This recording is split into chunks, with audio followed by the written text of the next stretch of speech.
are polishing the opening scene. And I've been doing it off stream. There's been quite a bit done.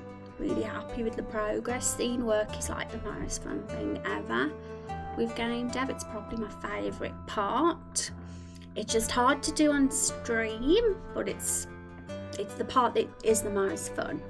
Hi Nate, how are you doing today? Welcome back to the stream. I hope you're well.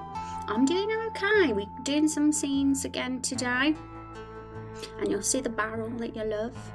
How are you? Happy Friday. I'm just rambling on about how much I enjoy doing scenes, and I think out of everything in game dev, because there's like tons of different jobs in game dev, I think doing the scenes is my most favourite part, because it's just so fun to see it all come together.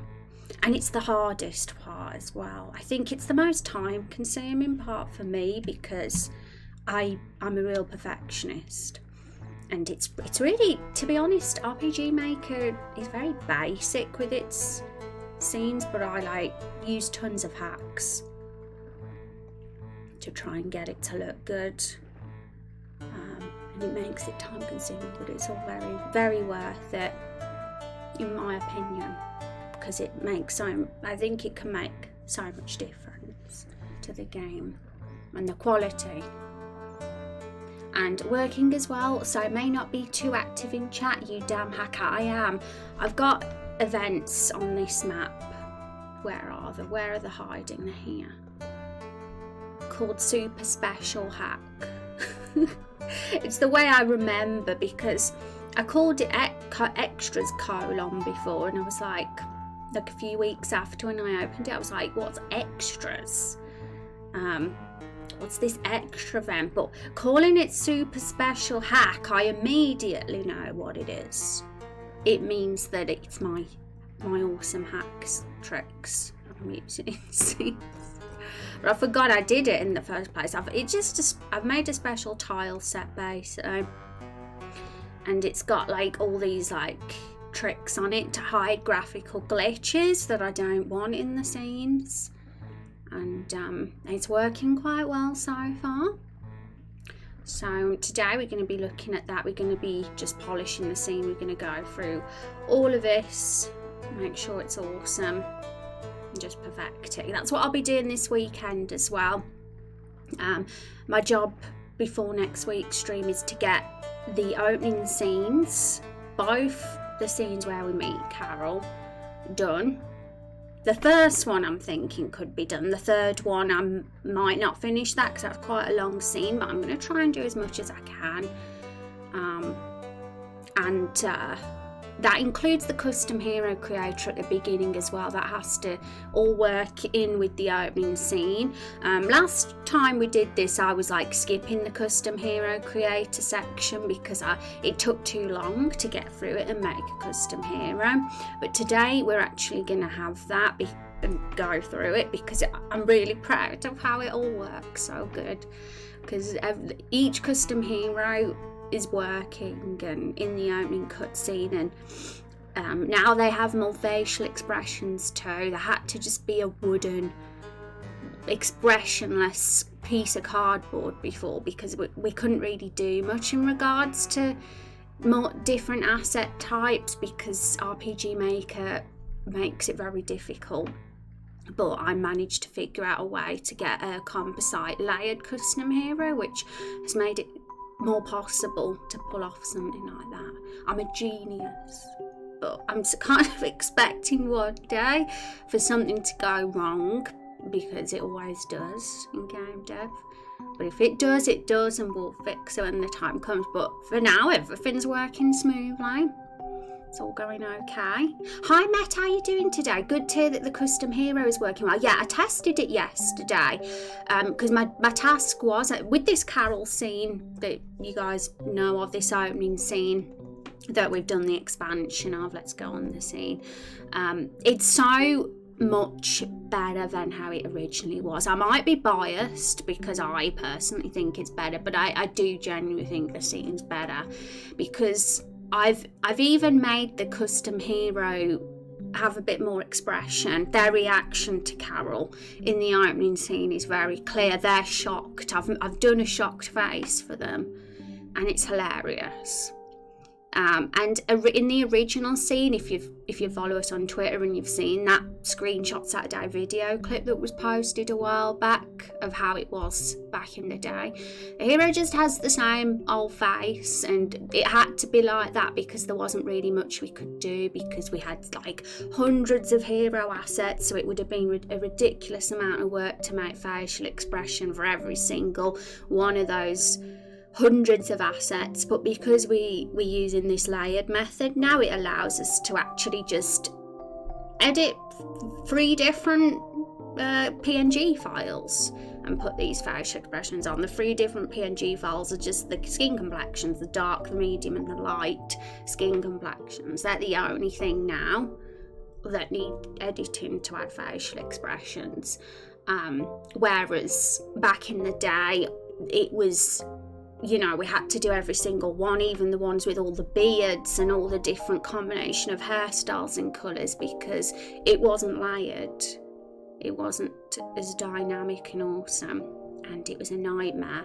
It was fine, and I was willing to have it that way if it meant we could have a custom hero, but it did mean that our custom hero was very wooden. But that was kind of the style back then. But I like how they can potentially be more animated now. Yeah, don't jinx it. I always jinx things.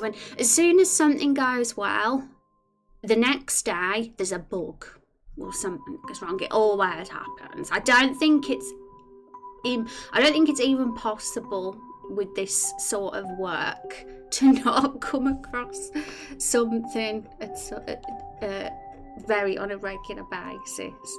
But we'll see how it goes. I'm just all right and happy at the moment. And yeah, the scene creation's going a little bit slow. This week's goal was to get all of Main Quest 1's new and expanded scenes done and implemented, but nope, it hasn't happened, mainly because I'm just such a big perfectionist, and I could have settled with the opening scene we've got, but I was like, no, I want to really make this like very polished as RPG maker can make something, basically. And I've been even listening to sound effects and while doing the work and adding things like that in as well. But when we do test plays, I always have it muted, so you can't hear any sounds or sound effects in the test plays usually, mainly because I don't always like to listen to sounds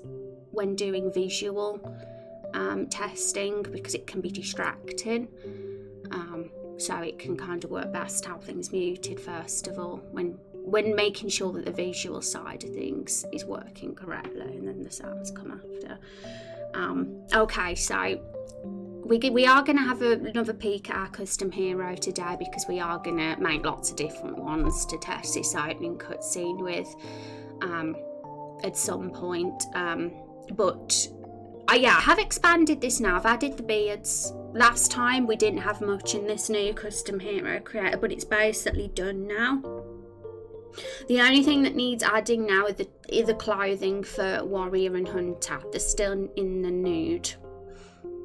And that's because we got tall sprites now. We need whole new clothes for them, but we can do that today maybe at some point as well.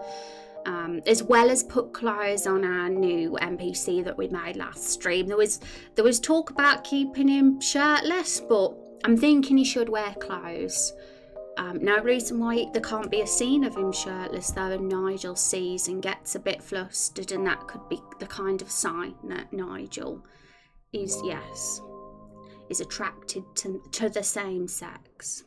So, but that could be done in a scene, and it'll be a bit more. I think that'd be funny. But we'll do those clothes things later. We've also still got the poll, ! Poll. So I'll give you last chance to vote on the name, everybody, for our NPC that we made last stream. We do have a bit more of a winner this time. It was really close, the poll last stream. and we didn't know who was going to win, but it seems that one has taken over a little bit now.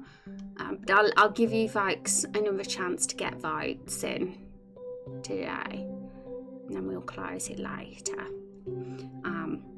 Okay, so, but I hope you're having a good Friday, Meta Nate. I hope it's been kind to you.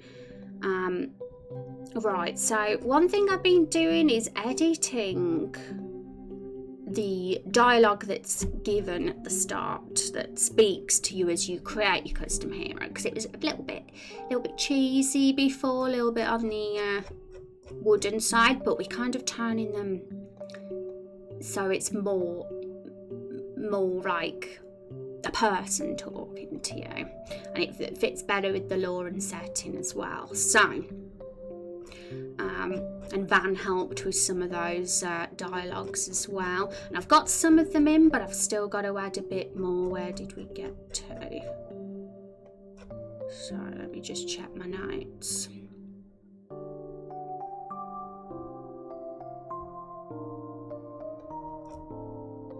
I was doing this before I went live, but the blue screen kind of stopped me from doing much work today.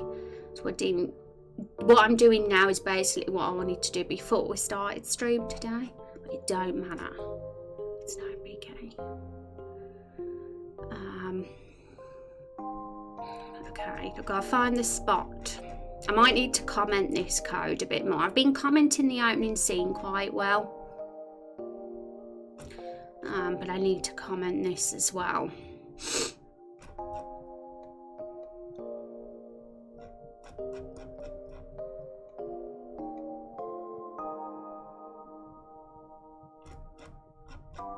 Okay, so this point.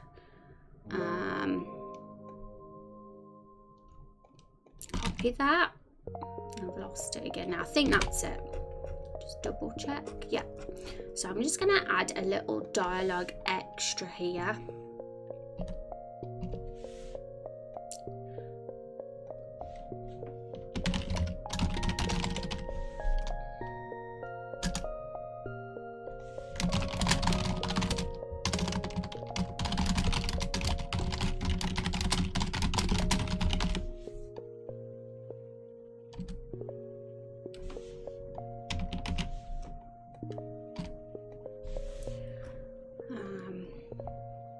I think that we'll have to test to make sure the timing's fine. Be a time now.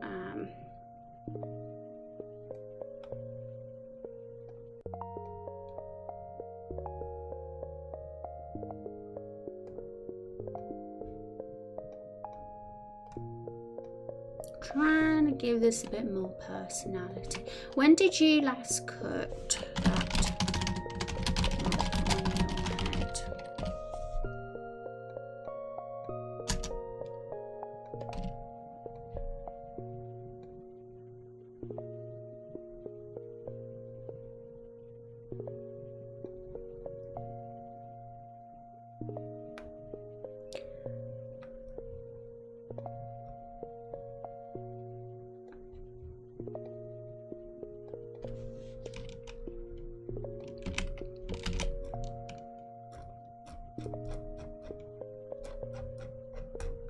Oh, yeah, there's a few different versions of that, so I'm going to have to delete those and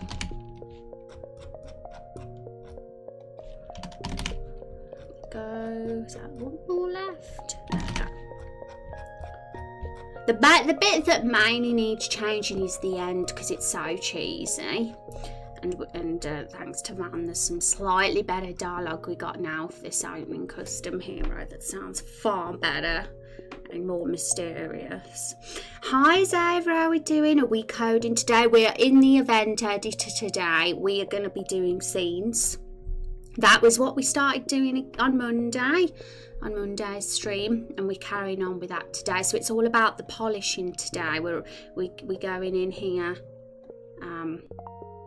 getting it all ready and doing some test plays, making sure it's all working okay. Because my task for this weekend is going to be getting this opening scene polished. Mate, hopefully the two opening scenes, the one where we're in Carol and we meet for the first time, and the scene where she joins the party as well. Those are the scenes in particular I want to work on this weekend, and that involves the custom hero creator as well, because it kind of all blends in together. The custom hero creator help goes into the opening scene, and really we kind of need to make sure the custom heroes at a good standard, because then we can make sure that everything in the opening scene is finished as well, because we have a lot of dialogue variations of mean things Carol says to you based on what you look like, whether you've got a beard, whether you've got short hair or long hair. The insult is different depending on what you look like, which is a nice touch. So that's another reason we need to finish the custom hero creator, and I think it's like 80% there. Okay. And is RPG Maker good for creating games in general then? Just asking, as you've had to do some hacks. RPG Maker is great for anyone who isn't really doesn't really have a coding background and wants more of a visual editor for creating a game, specifically an RPG game. I'd say if RPG is definitely the genre you're into, and you're newer to game dev and perhaps prefer seeing something that's more visual than code, then it's great. But it can have its limitations for sure. It's not as flexible as some of the other engines, so I've heard, which is no surprise, because I've had some struggles with RPG Maker. I love it to death because it's very nostalgic to me, and I love how, simple it is to get something up and ready. But if you ever want to be kind of ambitious with it and do something a little bit that's cool, or some really detailed stuff, it requires thinking outside the box a little bit and being creative. I'm someone who believes that anything's possible if you've got the determination. If you think, I want to do that in a scene, but RPG Maker kind of doesn't let me. Sometimes you gotta just think, and there's a way around it. Like, for example, for me, we have a taller hero now. We have taller character sprites. And there's this scene where you're in Carol the Barrel, and Carol's sprite is smaller than yours. And I wanted the hero to crouch inside Carol rather than stand up, but the problem was the feet were poking out the barrel when you crouch. And I was like, damn it, we can't have the feet poking out the barrel. And that didn't happen when it was a short sprite, because obviously they were the same size as Carol. But all I did was I made a tile set called Super Special Hacks. And on that tile set, I have a piece of grass on the bottom half of the tile. And I overlay that piece of grass over the hero's legs, so that it gives the illusion that the legs aren't there, because the grass is there instead, which makes it look like no legs there at all. So I kind of just try and think of hacks like that, like creative hacks. So, because nobody knows, it's not like the player knows that you've just stuck a piece of grass on top. And that's probably how I'm going to approach things. Like these tiles, these events here, I'm going to use for hacks. Like you see, there's a bit of wood there that I use for a hack, because I needed to overlay the wood because the feet were going over the building in that scene too. And this is, where's the grass bit? Oh no, there's the grass bit. And you can almost see the shape of the bottom of Carol's barrel there as well. But I'm probably going to just keep those in the corner.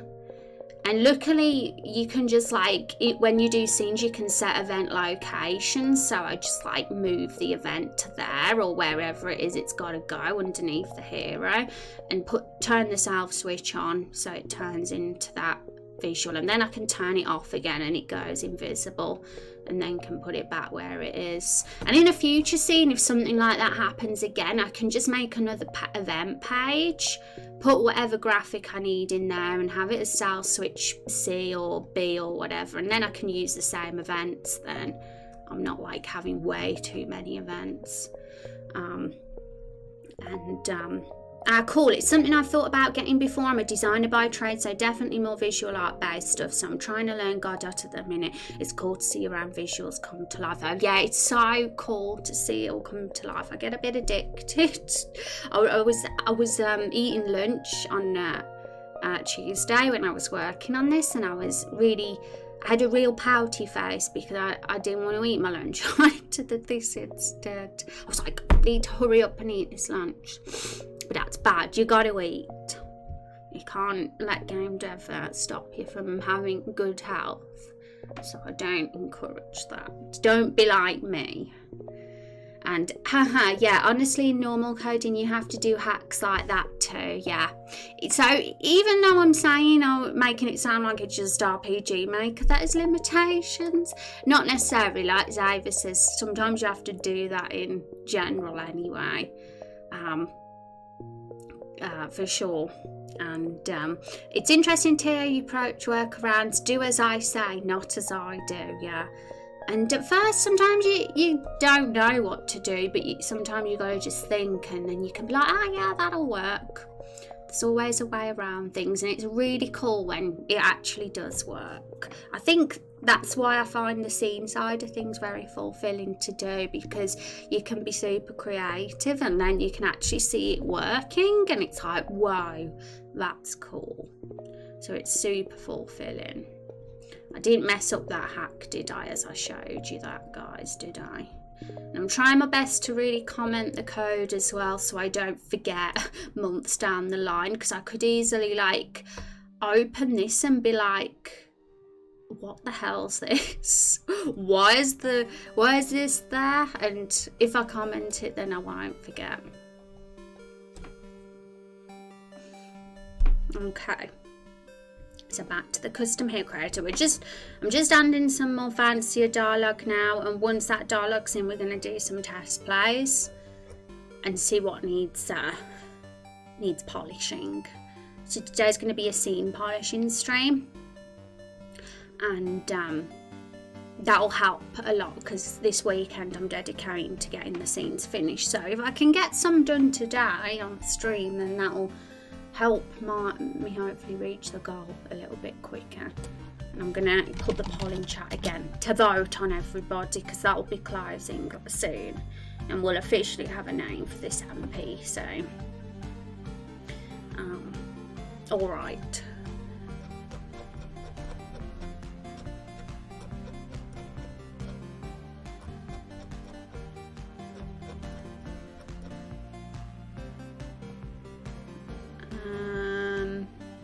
Here, we copying and pasting that because I'm using that box as a template because it's all set up properly.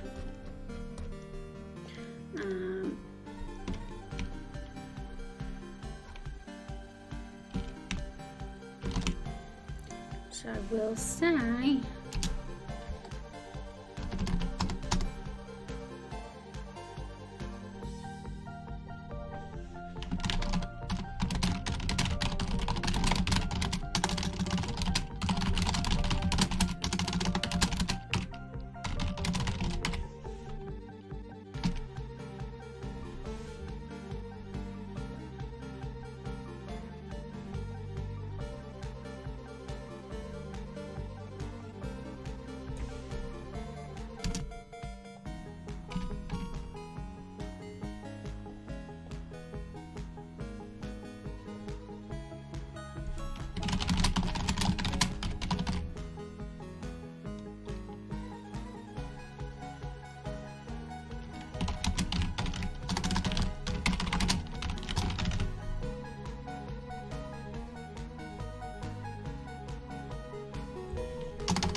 Beard, yes, we have the beard still for our custom hero, and we can have bearded ladies now as well.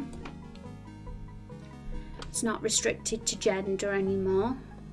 Now, thanks to the layered hero system, that's a possibility.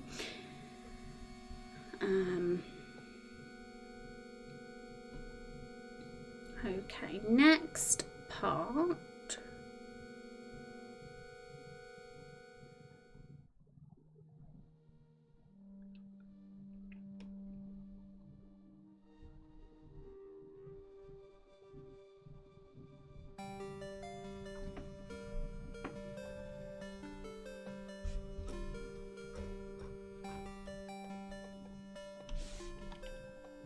Yeah, the questions are very wooden written at the moment, which is fine, but it's fun, always fun to insert a bit of personality in.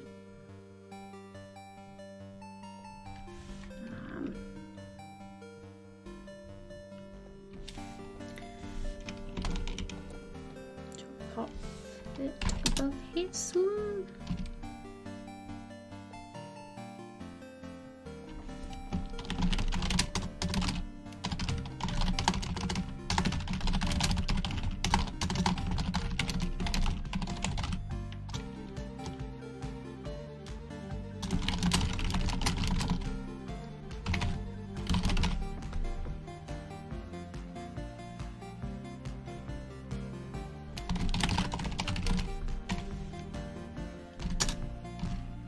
Thank you so much for that, host Ava. I managed to catch it, even though Twitch doesn't like to tell me anymore when I'm being hosted. I appreciate dropping that. How are you today, Dave? A happy Friday.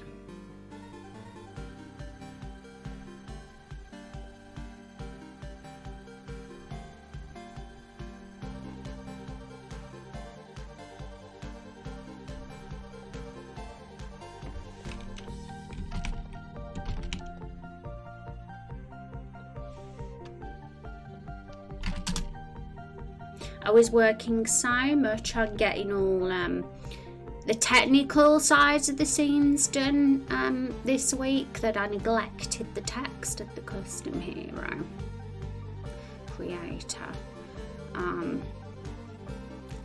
Yes, you will thrash your enemies from up close and personal.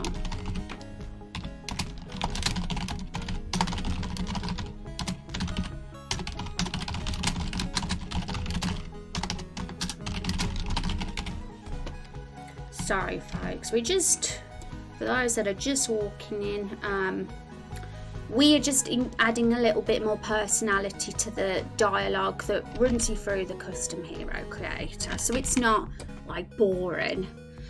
And once that's ready, we're close to the end now.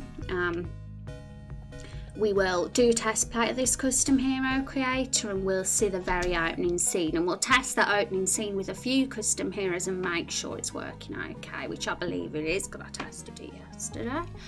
But then we just need to extend the expanded scene and make sure there's no like weird glitchy things going on either, which is what I'm going to be doing all weekend really, as well as finishing the scene, because scene work can be very time consuming if you want to do it good, which I do. Hi Rise, how's it going? Not too bad, Dava. Not too bad. Having fun with scenes. My 100% favourite part of the RPG dev process is the actual implementation of the scenes. All those dialogues we've got that we've been working on, all those flows, the actual time when you actually put it in the game is the most fun part to me. And I think it makes it so much easier not having to think of what you've got to say when you've already prepared it all in advance, so you know what's already going in, because it's hard enough as it is doing scenes, you know, trying to make it all work and put it all together by adding all these loads of little things and bits and pieces. Oh gosh, no! I crossed it off like a big silly face.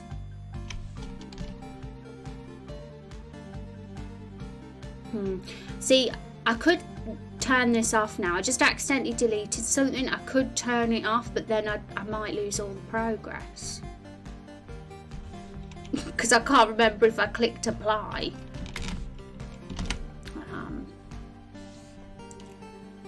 Have to write that again. I think it was just that got deleted, just the dialogue box. Yes, you will thrash your enemies from up close and personal for warrior.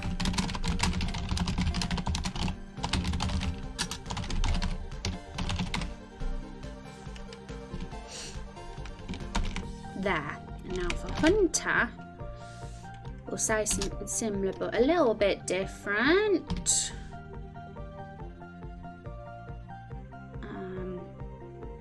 This custom hero creator that I'm just adding all the stuff to, we used to be on my YouTube channel, folks. It was titled Custom Hero Creator Preview or something to that, but I put the video on unlisted in the end because it was very outdated. It was a very old version of the custom hero creator, and now we're officially in the 0.1 version, a pre-alpha version of the custom hero creator. I have no idea what that other one was. It was 0.00001. Very old, very, very bad. This one's much better.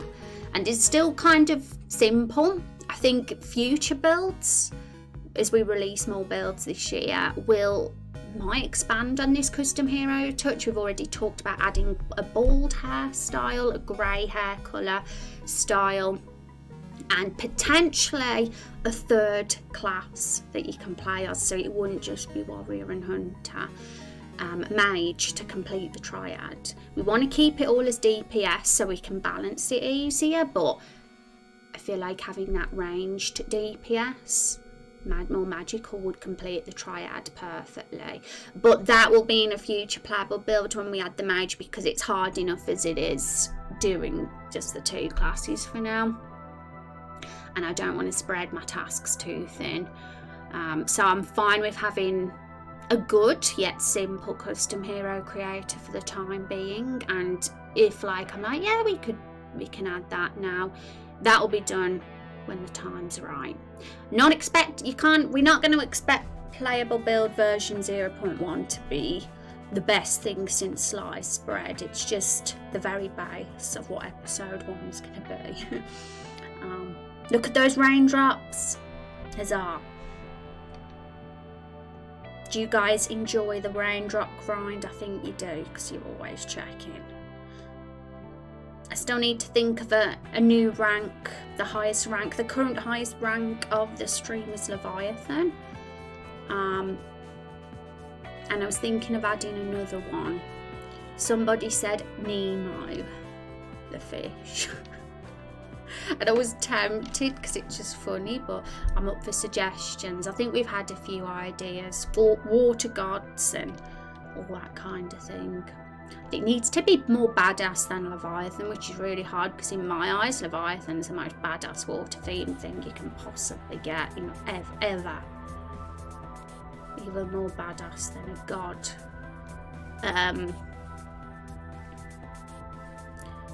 Yes, you will strike down your enemies from afar.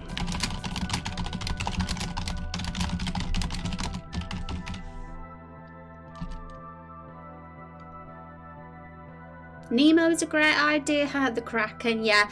I want to keep it as close themed to the stream and as possible. I don't know if I'm like a Kraken lady, in all honesty, but I guess, it's a pretty badass water monster, but I still think Leviathan's even more badass. That's why it's so hard to... I suppose they're quite equal, really. But yeah, if we want to troll, if we want to be trolls, we can just put Nemo as the highest rank. But Disney might see me. Okay, there we go. Set. What other dialogue?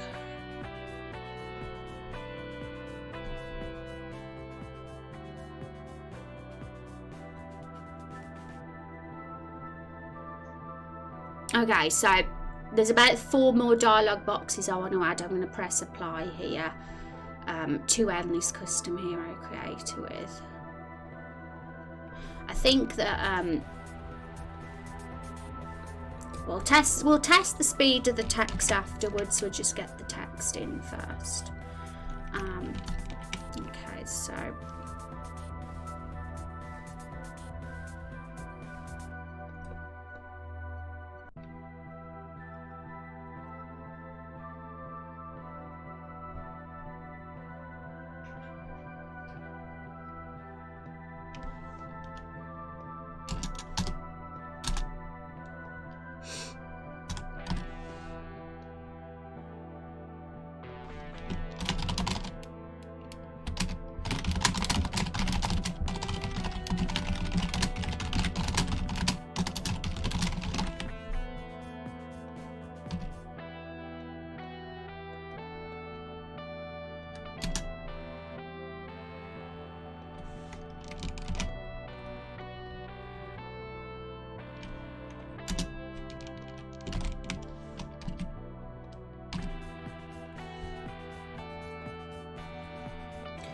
less cheesy now. Almost. One last thing. What name should I know you by?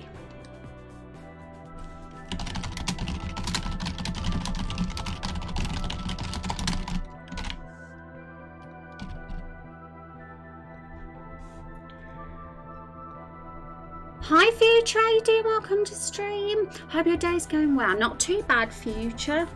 Having fun, being the geek I am. What about you? Happy Friday. Which would win in a fight? Nemo, of course. Nemo would win. Who do you think would, Nate? Or do you mean out of Kraken and Leviathan? We're talking about water monsters. Really badass water themed monsters, folks, in fiction. Because I'm trying to get really set on a highest rank in the stream for raindrops. Exclamation mark raindrops. See, I'm a Leviathan. Look how many raindrops I've got. And it says I need 0 more because Leviathan's the highest rank. So yeah, even I can still rank up. That I still want to rank up, so that's why I want to add another one. I don't want it to stop there for me. Meant to own a Kraken and Leviathan, but if Nemo came, it would be fair asses.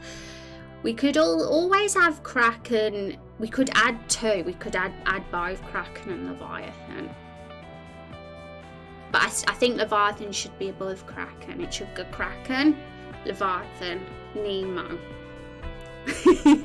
Nemo's gold, Kraken silver. I mean, Leviathan silver and Kraken bronze. That's how I see it.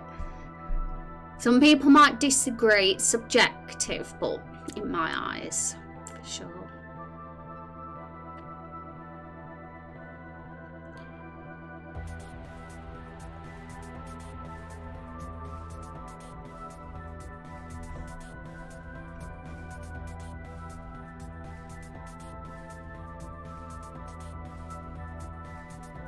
Is this the real you? Are you happy with your choices?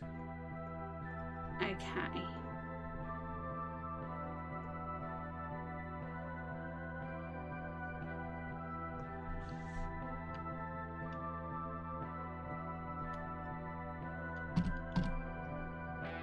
This dialogue box I'm editing now is ridiculously cheesy, so I'm looking forward to changing this. Now, okay.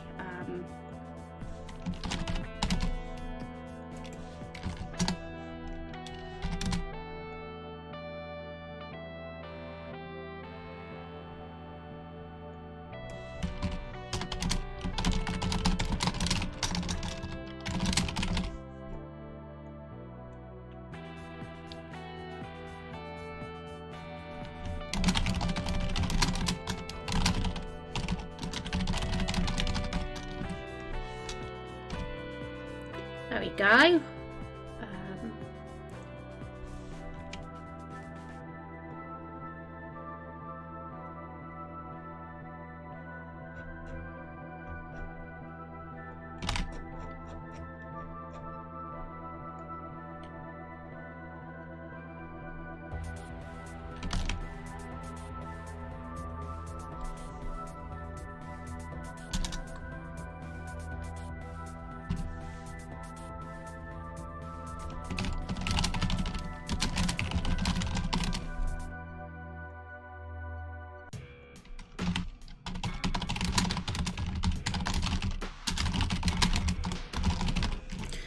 finally, it's done.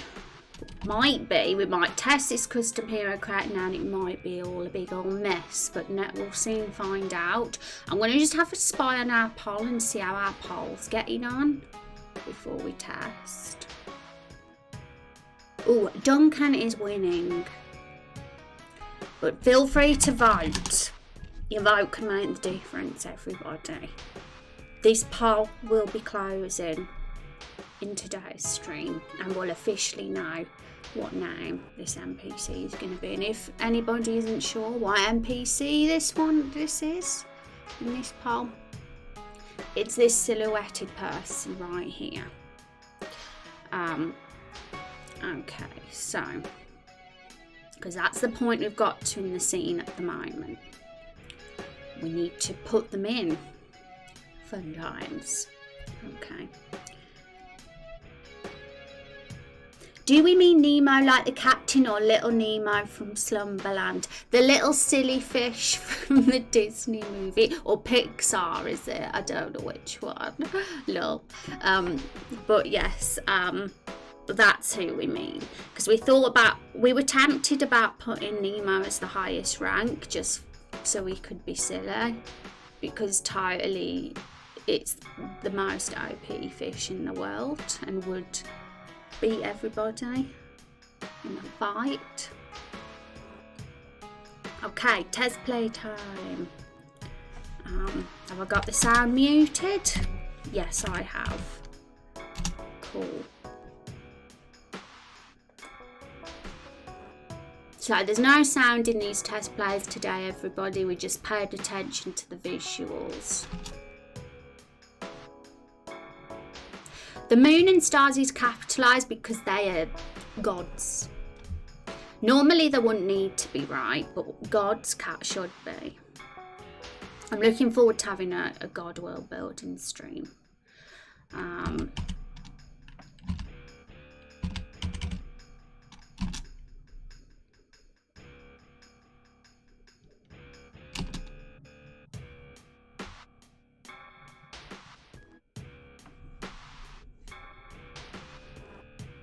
Hi Rod, how you doing today? Happy Friday.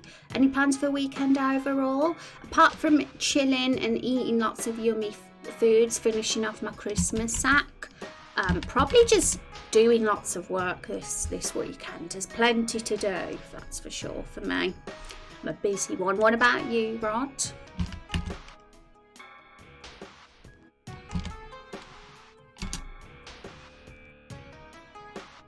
Okay, so first bug, the hair is chopped off. And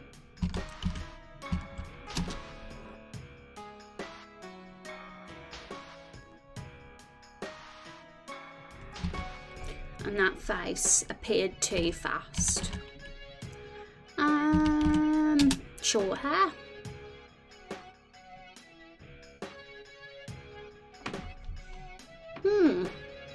Now I'm going to get my brain round why some of the text is chopped off. I might have put some sort of overlay on the edges, and that might be why. I'll have to investigate. Also, I think that skin needs to be darkened as well. It looks lighter, too light. Luckily, it's super easy to sort of change things like that with the new custom hero we've got.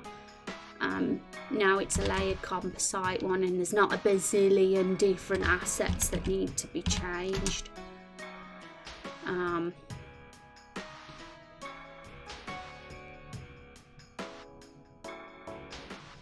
I know why it's chopped off.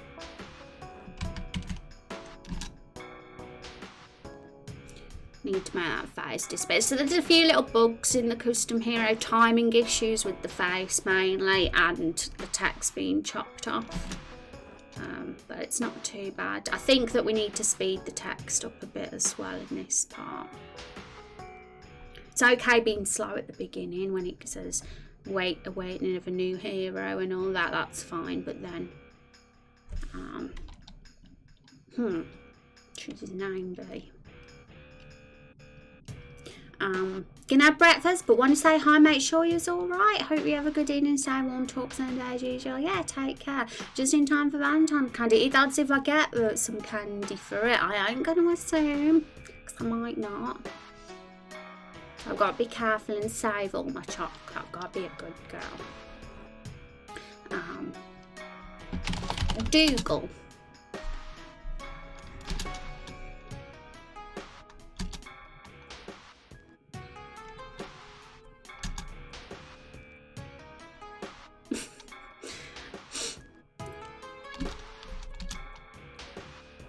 The problem is there's about a bazillion little errors in this custom hero creator I've just noticed, but I've already forgot them all. That's why it's a lot easier to do it off stream naturally, because I can like really stare and write it or note them all down, but I still have so much fun doing scenes. One day I'll be a pro at doing them on stream too. I'll figure out a way to like really pull it off. The camera got a bit quick at the end there, so that needs to be fixed.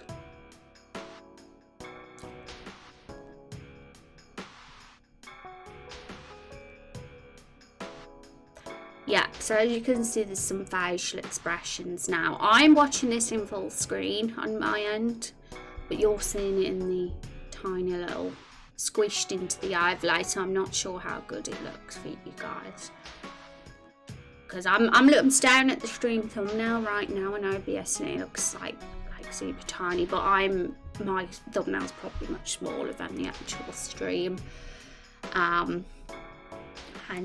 What's the story, Mr. Treeface? Oh, he is like the guardian of the forest. He's a sort of real. There's a lot of history surrounding that tree, and there'll be books written about him and everything laying about. And that'll be fun. And he'll have his own lore Bible of entry eventually as well. The lore Bible itself is pretty, I mean, there's stuff there, but definitely needs way more. And I can see throughout the course of the year us getting in some more lore Bible entries. This year's goal is to get the main quest done, you see. It's not about the side quests or the features or any of that fleshy, exciting stuff this year. It's all about just getting the foundation of the game down and done, which is the main quest of episode 1. And each build that comes out is gonna add a new main quest to the game, or 2. There's going to be 6 main quests.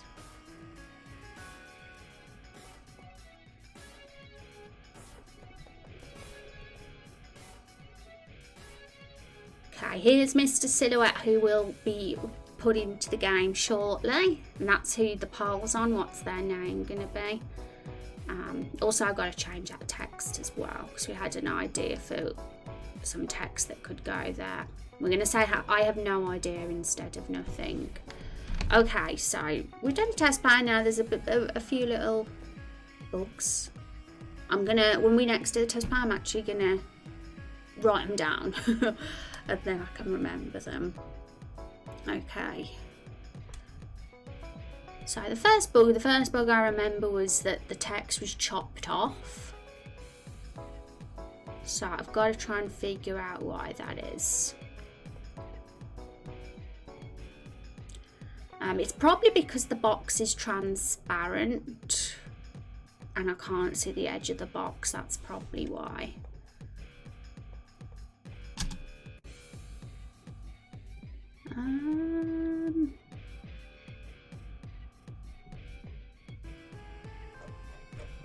The first one I noticed that was chopped off was the one with ha, that one. Let's have a look at that one.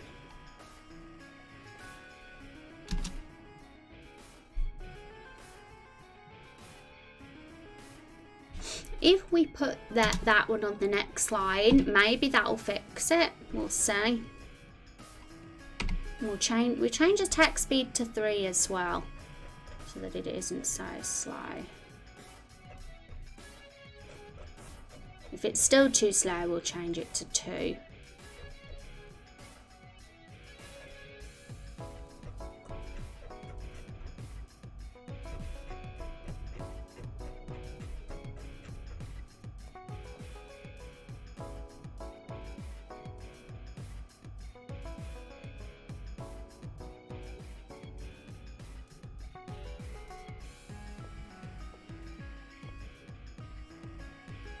Okay, so I'm going to just do another quick test play to see whether this has fixed the issue with the text coming off the edge.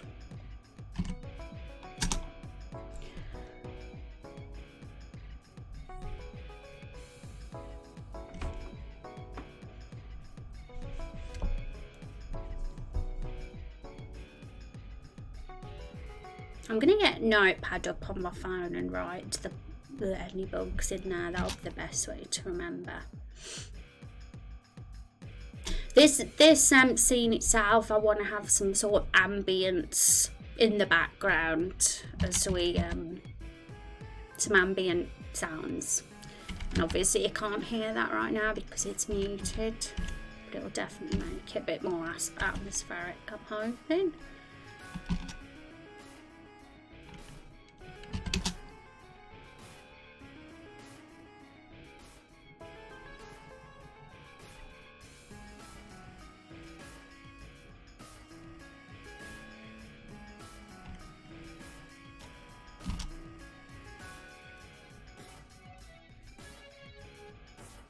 Okay, it did. It fixed the cut-off thing, so that was easy.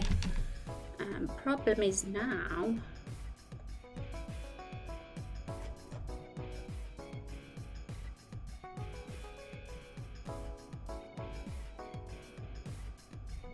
there was a weird line, and I think, yeah, there was too many. There was one extra line that should be there. It's also still a bit slow, so yeah, I'm going to get rid of the text speed altogether on that.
That should go on the next line, because some people might have slightly longer names. Cool, I think that should be fine, and I think that should fix the problem of some text going off the screen. The other problem was the timing of the faces, and that is like something that takes a ton of testing to get just right, but we'll see.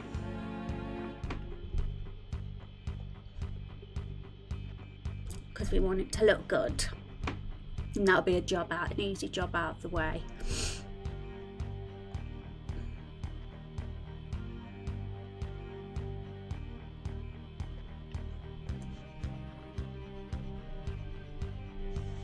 Under the light, the moon, stars, the weather. I missed it. Come now, hero, tell me about yourself.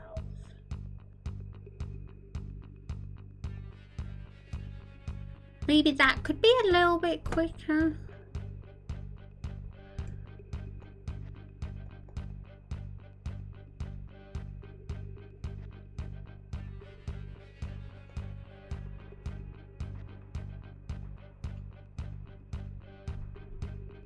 I missed it.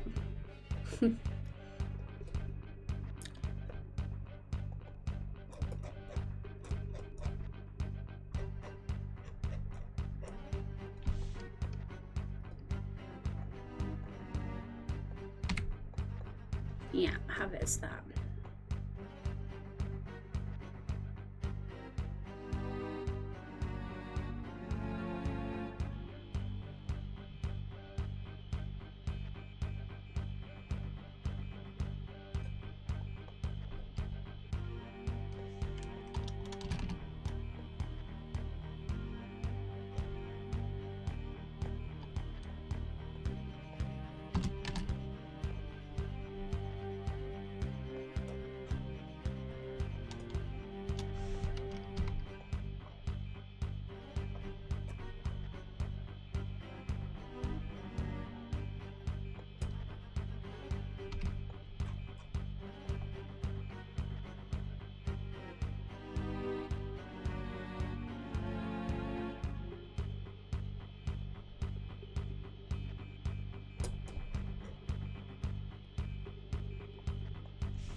Okay, we'll try again now.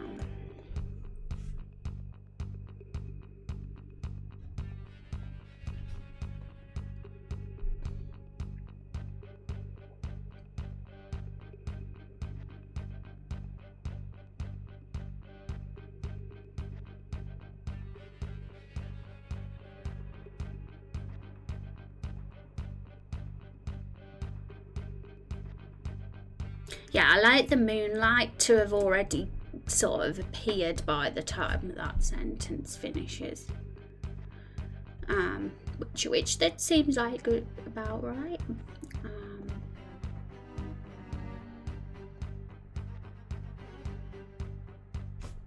I've got my notes ready. Okay, so that appears about 10 frames too soon. Okay, so that didn't even have time to adjust.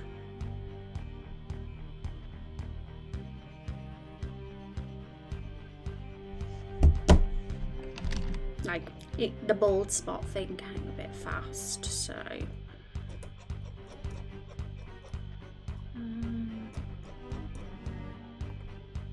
So that was 10 frames too soon, so we'll say 240 for that, and we'll see how that works.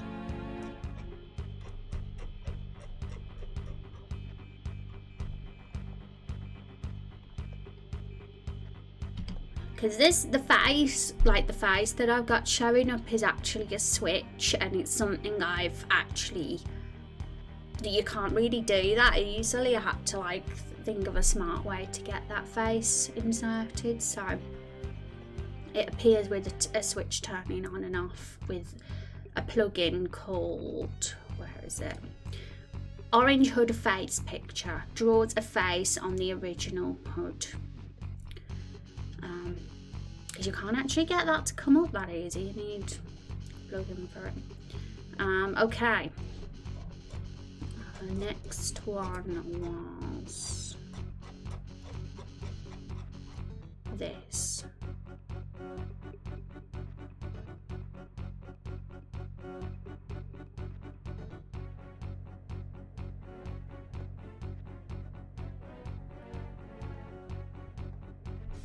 We'll add 60 seconds in there first and see how that is.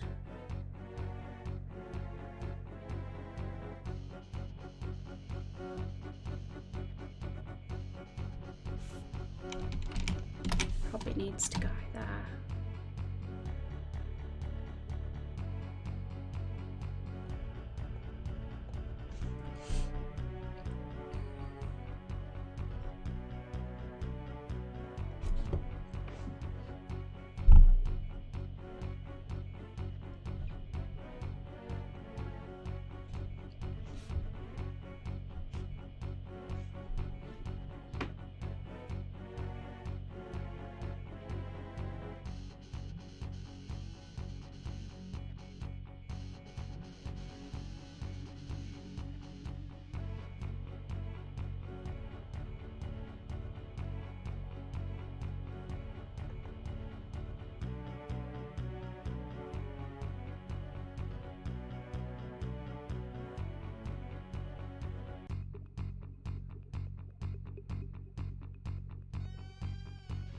I think that might have been fine. I'll have to look at it again though.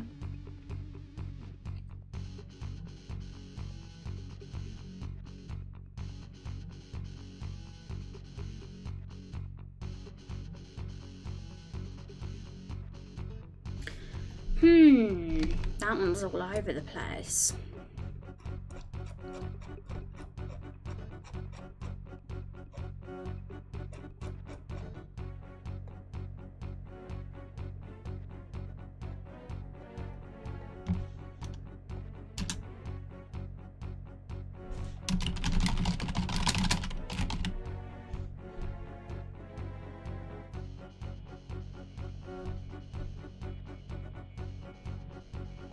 We are going to add the bold option, so there could be a sort of choice that comes up saying no hair, and then after that we get the what colour is your hair.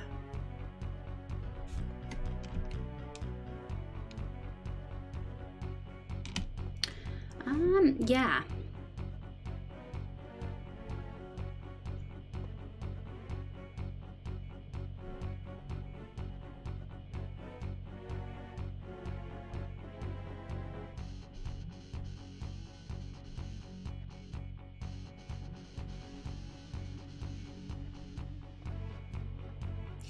Okay, so yeah, we should probably add another choice in this because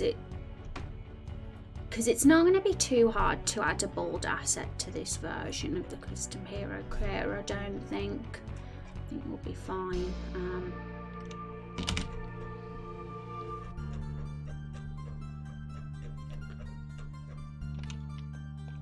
Just copy and paste that one.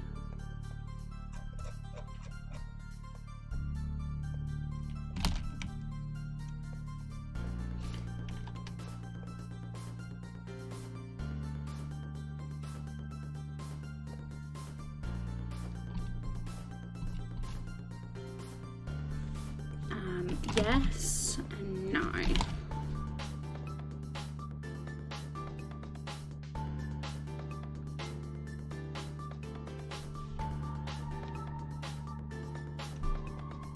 And then all this should go. Is this all the hair one?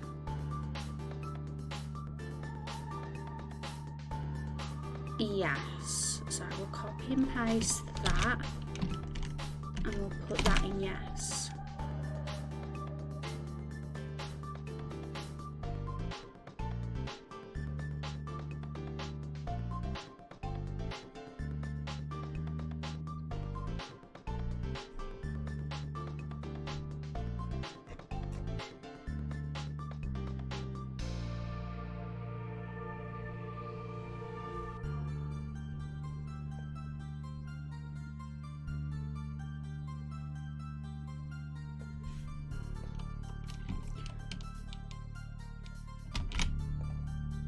And in the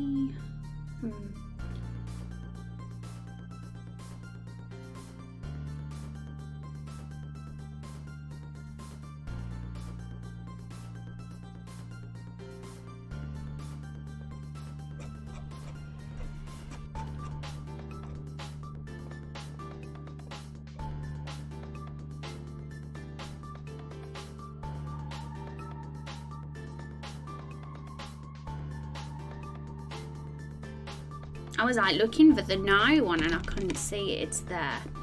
Okay, so for no, we won't have hair. We'll say and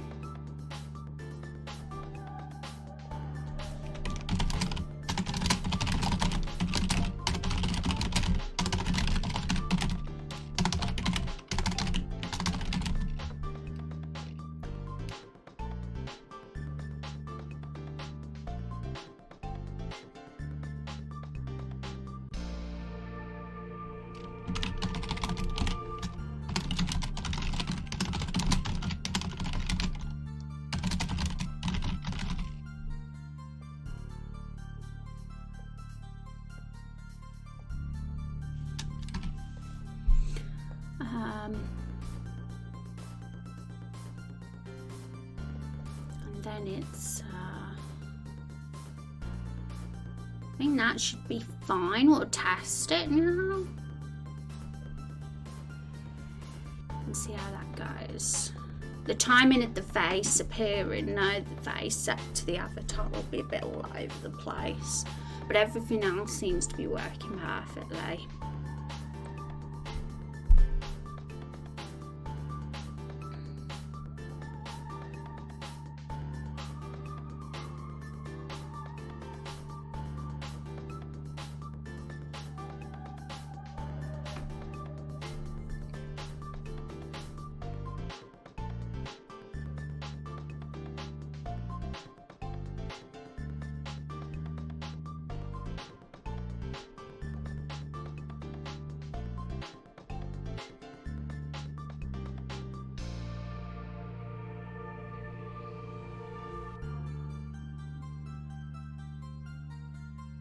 Yeah, the timing on that bit looks fine. We'll make us bold this time.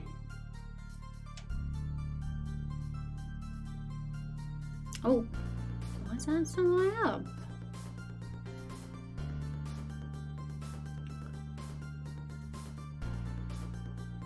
No, we don't want some hair.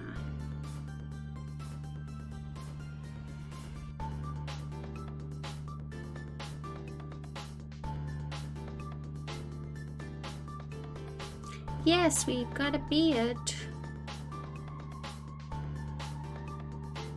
Oh, we didn't register our beard then. Maybe it's because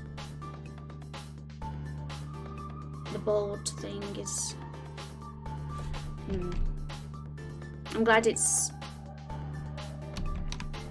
There's a few little things going on there. See what I mean, everyone? It's always about fixing. You'll never go right first time, ever. Ever.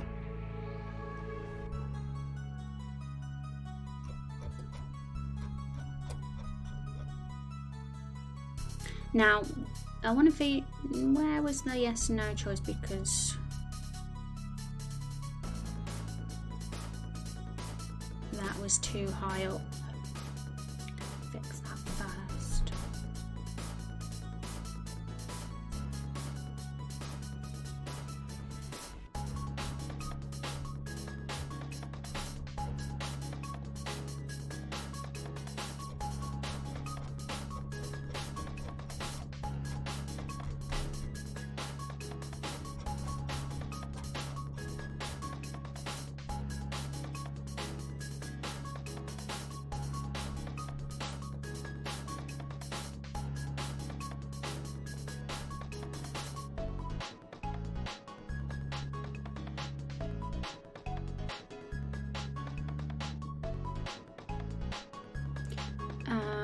Message event 2.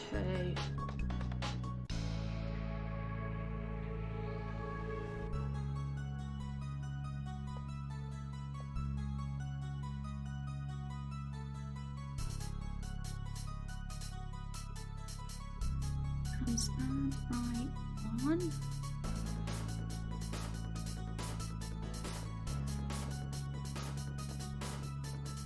Yeah, I think that's why it didn't work. It, for some reason, the settings weren't as they should be. So that should fix that now. I'm gonna make that. I don't know if that timing will be better, but we'll see.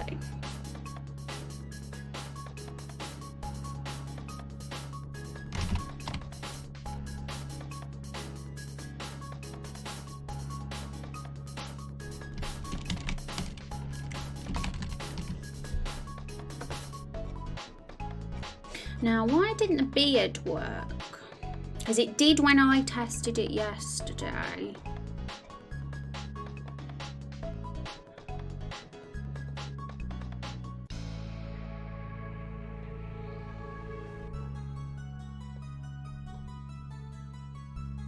Okay, so variable beard 2, and then it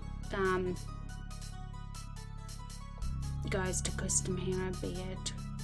Common event. So let's look at that and see what's going on there.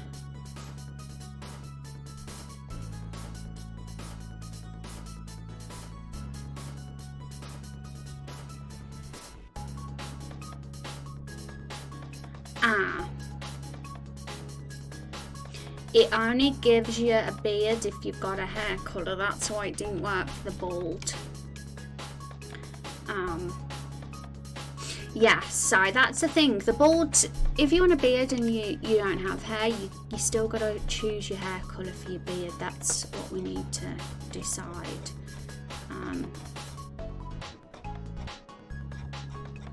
So for now, I'm going to ignore that just for now. We'll go back to that because it's a bit more complex. That's why I was going to add the bald to a future playable build, because I knew it would take a bit more time and work to get it done, but it just so happens that it's found itself making its way in the custom hero creator.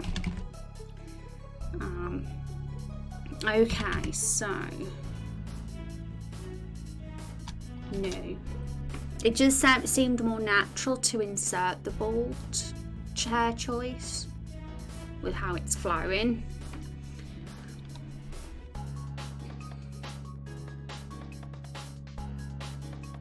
I've got pins and needles in my foot.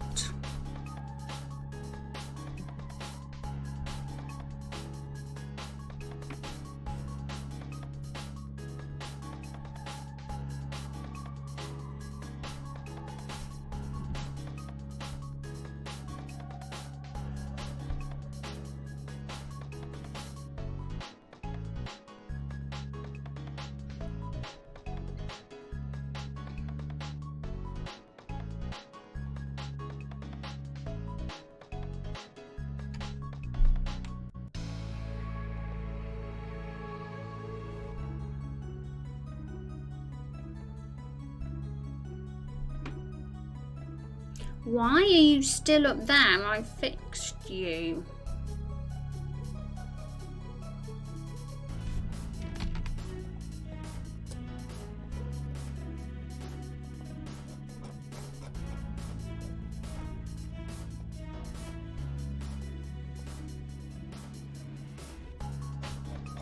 You know what I'm gonna do? Because this is just gonna make it so much easier to keep track of things. Because this is such a long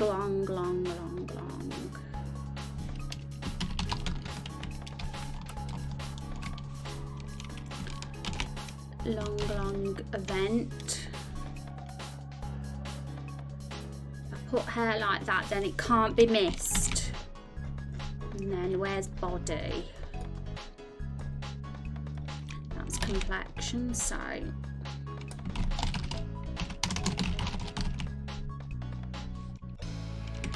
because it feels like it takes me minutes to like just look through it and find where I am half the time.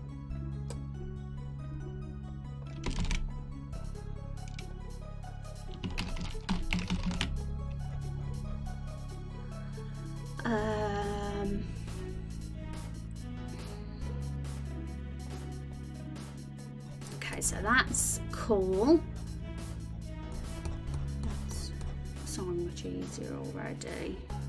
Always comment your code, everybody.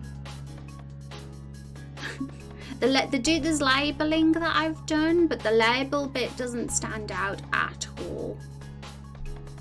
It just doesn't stand out. So what was the next bit? Beard.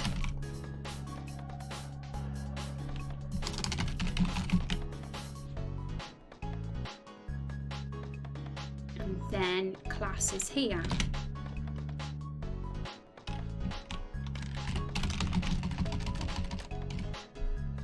I think that's it, all of them.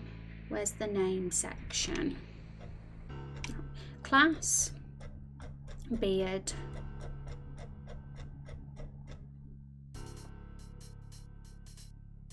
hair,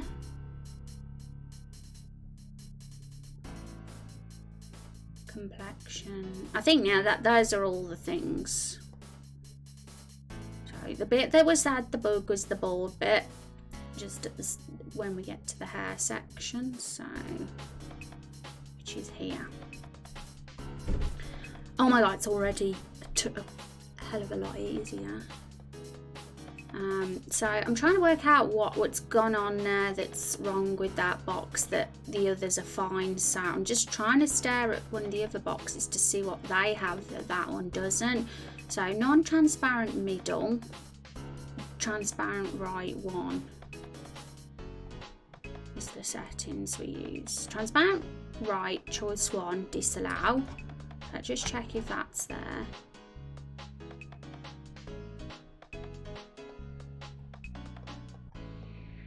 Yeah, that's exactly as it should be. So it must be something with the one before that's causing the problem. Non-transparent middle. Oh, that might be it. Now, if I put that as non-transparent middle, it'll probably work now.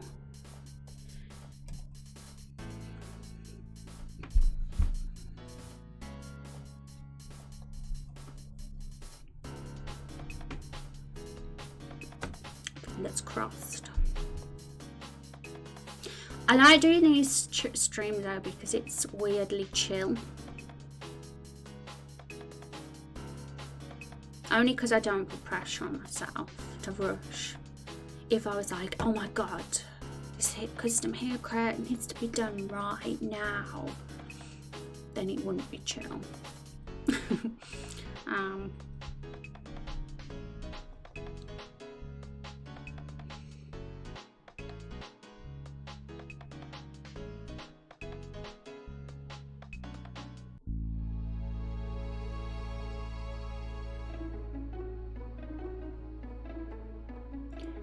About somehow one. Okay, so about it's a second too early. And that needs, I want that face to be darker, by the way. I don't think it's as dark as the sprite. They look white and they're not meant to be. Okay. Yes, and it's been fixed now. Hooray. What colour is your hair?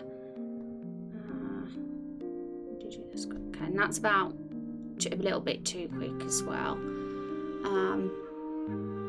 Gotta pay them bills, and I'm still here, by the way, busy with work. Yeah, you have to pay those damn bills. Capitalism. The perfect society would be being back in the caveman days, except with the internet in our caves. That's just my opinion.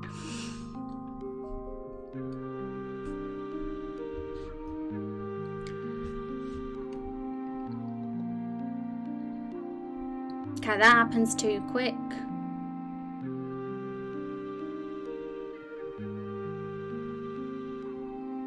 Whoa, there's so many, like, bazillions of things that need editing that it's hard to, like, do it all the way through. I like to just, once I see a bug, I'd like to turn it off and deal with the bug. Okay, so what was the first bug? Yeah, I'm gonna do that from now on. Whenever there's a bug, I immediately will turn it off so I can keep track. So that was fine, we fixed that bit.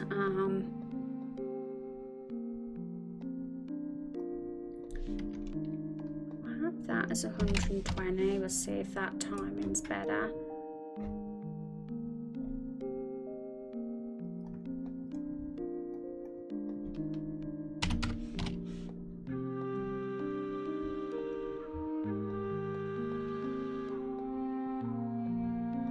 I wanted to do, like, really get into the opening scenes today, both of them, main quest 1 and main quest 2, and it seems like the custom hero's deciding it wants to take over. But, you know, it's pretty difficult to finish the opening scene properly without getting the custom hero fully done, considering there's so many, like, little variables that we include from the custom hero creator in the opening scene, which we might get time to do after. We might get a chance to add those. Did they not pay for things using rocks? If not, then the Flintstones told me nothing. So they use rocks as their currency then. How about we just live in a world without a currency? That's a bit left field to suggest, isn't it?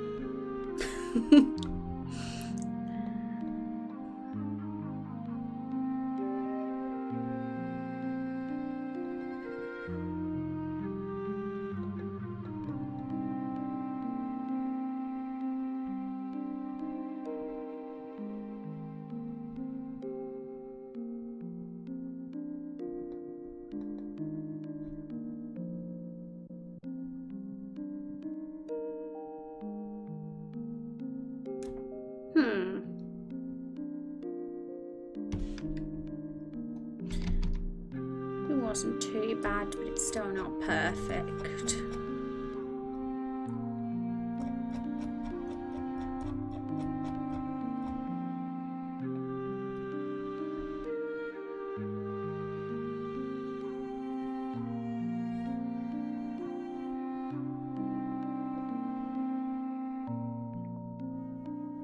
They use shells, Matt says, hi Nungi, how you doing? Bringing in the cute emotes. Guys, this is my favourite cute emote of recent times. The one that Twitch gave us. Where's it hiding from me? This one. I think it's adorable. How are you, Nungi? And yeah, if they use rocks or shells, then screw that. That's just like the same as money. You know, it's no different. Just another object. But the concept of currency still exists, if that's the case, which is not what I want.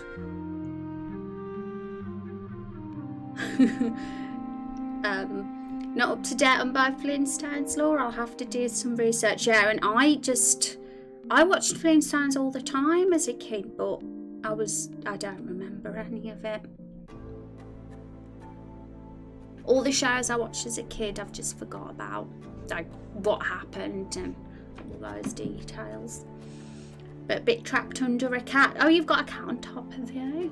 I'm jealous. I want to see a picture now of this cat.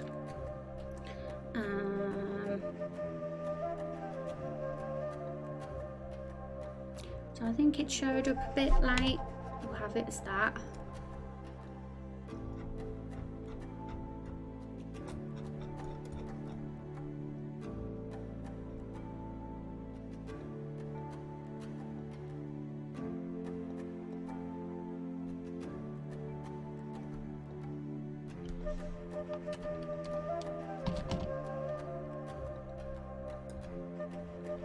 We do lots of testing today of the very start, folks, which I was wanting to be the 2 opening scenes with Carol, the first one when we meet and the second one when she joins our party, but it turns out the custom hero creator has decided to take over the stream today because it's a bit rough around the edges since we've updated it. It's much more improved now. So much better, but I've changed things around a bit. Now the UI's even had a little bit of a change around compared to the original video that was on YouTube of this once upon a time, and it means a few little bits to sort out.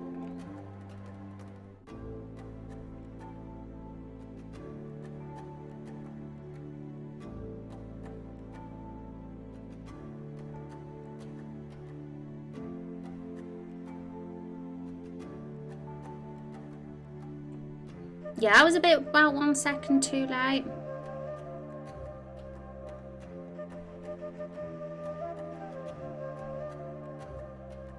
And that was 1 second too early.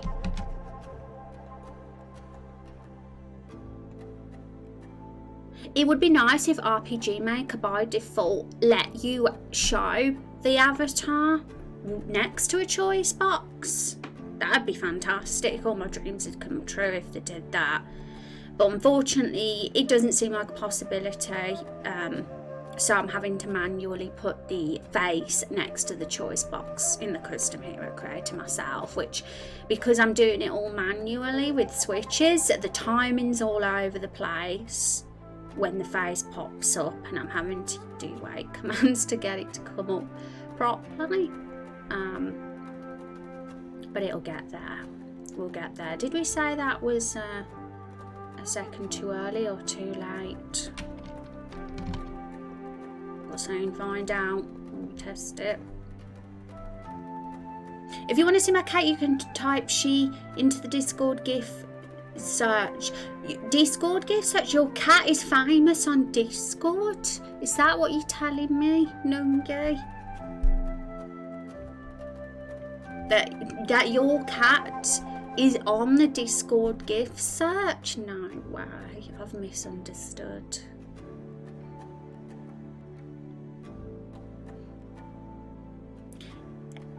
Ish. I completely butchered that pronunciation, haven't I? I just set it up so she shows up in there, really. Oh, that's awesome. I've never really messed with the GIF feature in Discord, so I don't know how it works, but I'm definitely teasing you a bit.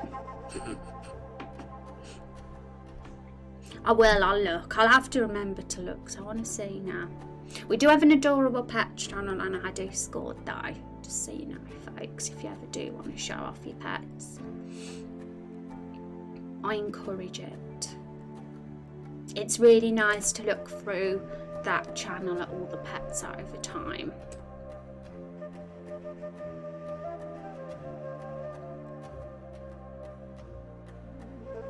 No, that wasn't fixed. So it must have been the other way around.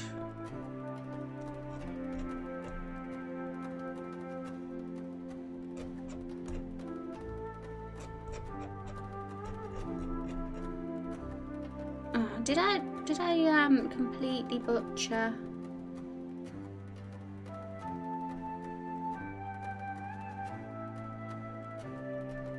Yeah, I did the wrong box. That was why I didn't fix it. I did the complexion box instead of the hair one.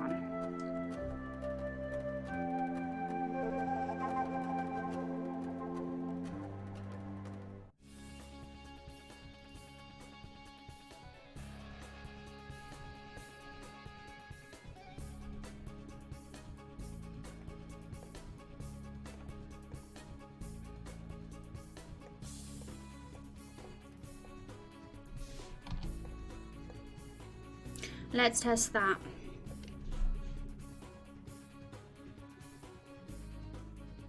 It didn't work. Might have already joined it because I'm in so many. Yeah, I could have sworn I updated that. Because I had a few people tell me actually that the Discord link wasn't working. It works for some people, but not everybody, which is very weird.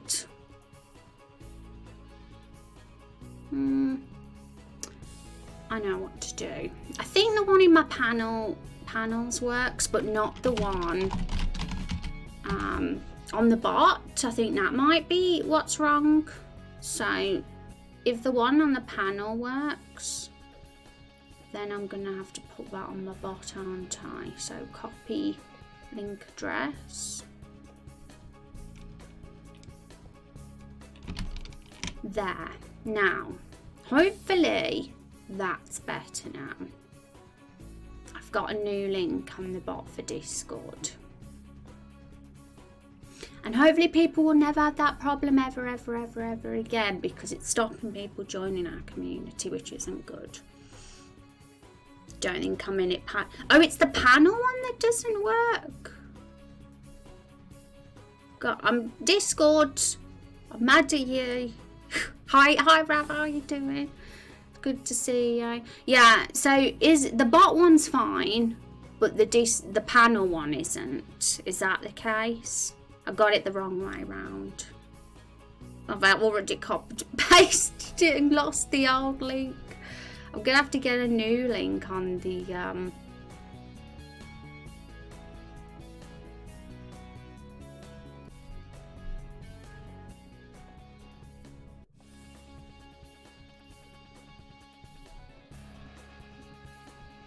You'd think this would be easy, and when they give links that they don't expire. Expire after never. Generate a new link. Copy. Now, yeah, I broke the bot one. That was a custom link as well. The bot one was. If that one was fine, let me go. Let me find out what that was. Oh my goodness.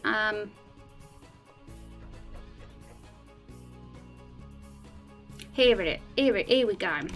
I've still got it on one of my commands. So that's the one that's correct. If so, I can put that one in my panels, and in the bot command I overwrite it. If that one's correct, then we're all good, hopefully. If not, did that one still messed up? I'm gonna have to make a new link and just put all the new links everywhere.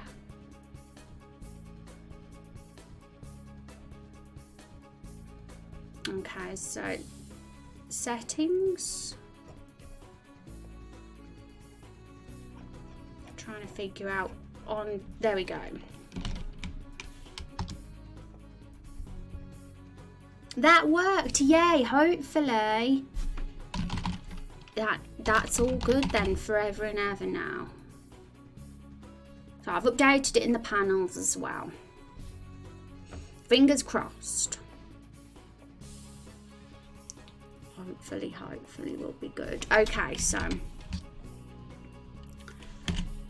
back to the test play time. I'm glad it worked.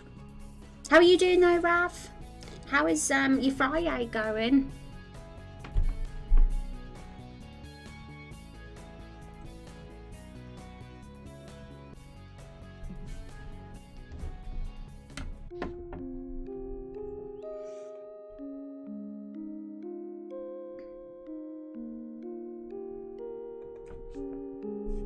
What is a masculine I am? There we go. Look at those shoulders. Looks like being humid. You little pale. What is your true complexion? Oh, was it come late again? Bloody hell! This avatar is my worst nightmare of all time. Because I'm a perfectionist. I want that avatar to appear at the exact same time as the choice boxes. That's what I'm trying to do. And because they're not coded in together, because RPG Maker doesn't do that, by default I'm having to manually do it, and it's really, it's crazy the amount of like testing I'm having to do. Okay,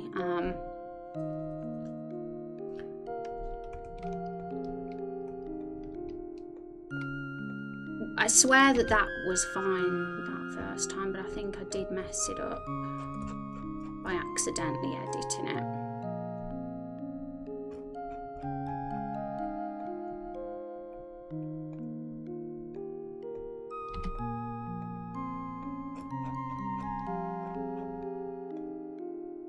We'll do one at a time, it's all we can do.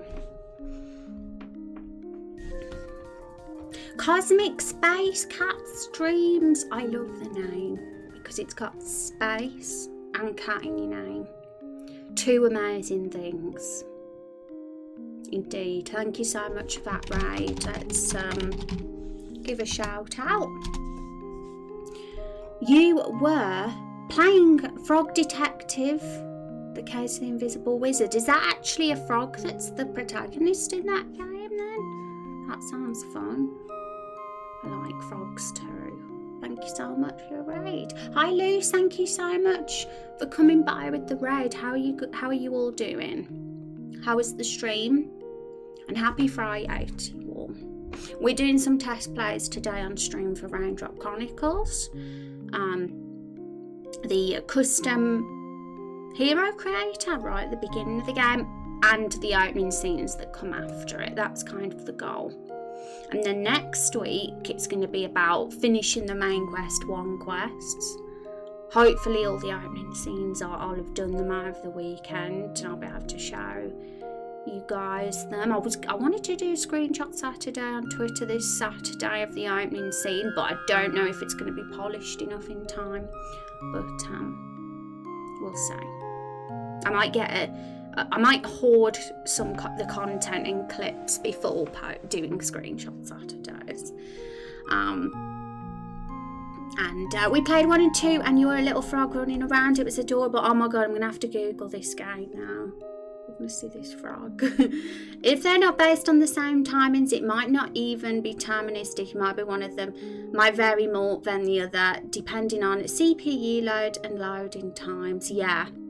So, the wait command, because I'm doing it with the wait command and just timing it so it all just appears at the same time then, and most of the time I think it works fine, but then I've noticed at other times it's as if it's changed. So you might be right, Met. Maybe the differences in CPUs and lags and all that is making it change. But technically, wouldn't that mean all my scenes are screwed over as well? If people have, if it's going to vary, like that means all the timing in my scenes will be screwed over too, because I use that wait command for everything. And now I'm worried.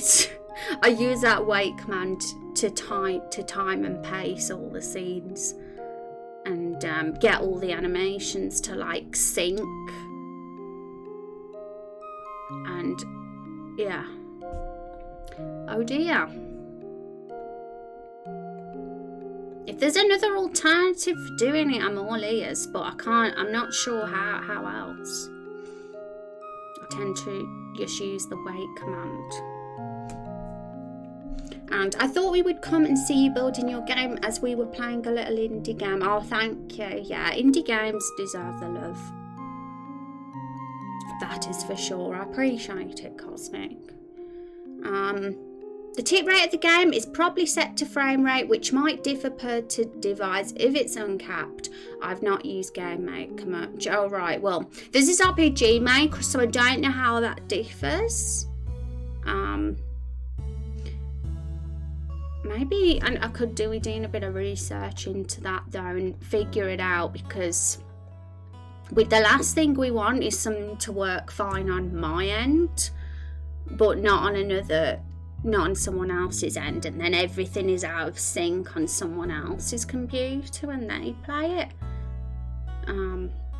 So I'm gonna have to research to figure out if there's something to do there, but it's very annoying. The techie sides of game dev are what I hate the most, because it prevents me being creative. I love the scene making so much with all my heart, like it gives me all the happy chemicals. But when the tech issues arrive, I'm like, screw you for ruining what I'm doing. Well, if the wait command is used in one linear script, it should keep synchronized with itself. It's just when several things are independent in parallel that it could be a problem. Okay. Yeah, so it is in one single parallel event. Like the custom hero creator is all in one, and it's all like a sequence of events one after the other of branching conditional statements. Basically, it's all just happening in that singular one. So maybe hopefully that means we could fine.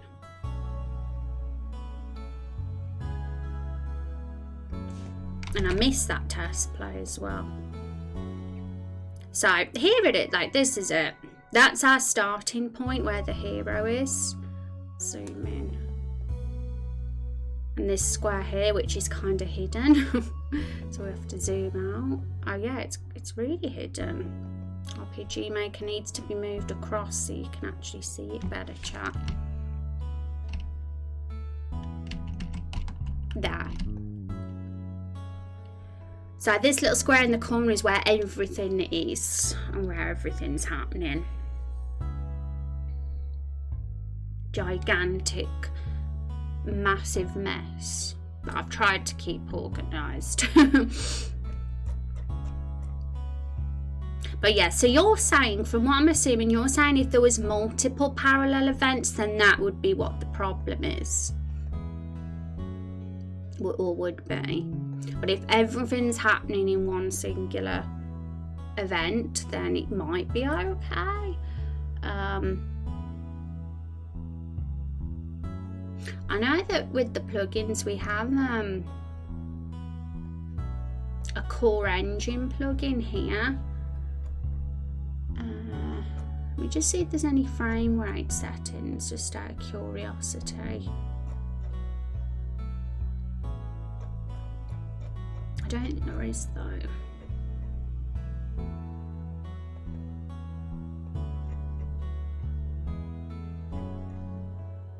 Because even with RPG Maker, if it does something by default, usually there's a plugin to sort of change it to something else.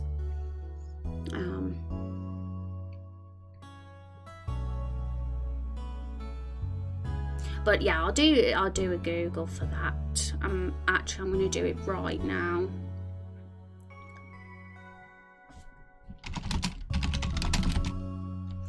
RPG Maker MV.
I don't even know if this is relevant to what I'm looking at.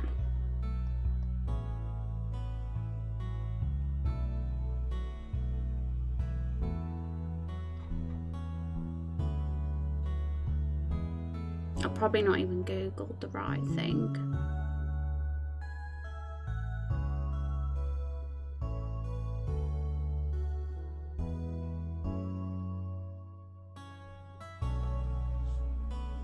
Hi Jack, how you doing? And hi Run, welcome folks. I don't know RPG Maker, so I need to learn it and read the script involved to give more specific advice. Yeah, that's kind of why I'm having a quick Google, because I'm curious what the known kind of thing is with this. So I've Googled RPG Maker MV wait command.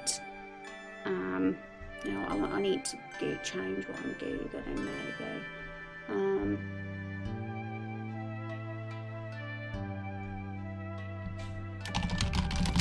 Wait command loading times.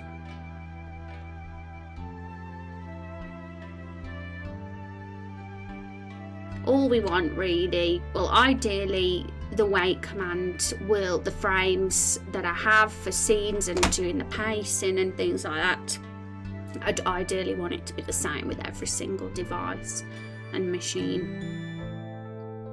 If it varies between devices, then that is bad and I need to figure out something to do, because then I could be in trouble when it comes to the testing phase of the game. Everyone will be playing it and being like, everything's messed up.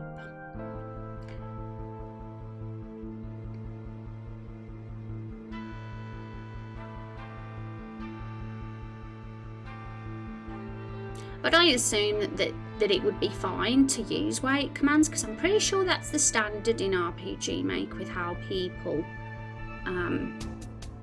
do their scenes and things, but the only thing with me is I'm being very ambitious with my scenes. I'm doing lots of weird hacks and image hacks, and those little things could be revealed, you know, if people at the wrong times. I do very precise frame weights in scenes to kind of cover up flaws that I want to hide.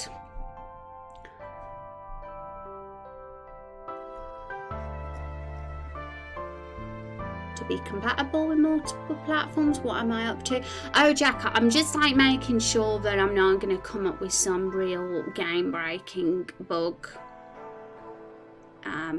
And just doing a bit of research, really. It's a techie thing, an annoying techie thing, things that always give me the shudders, because I'm not really a tech person, I'm a creative person.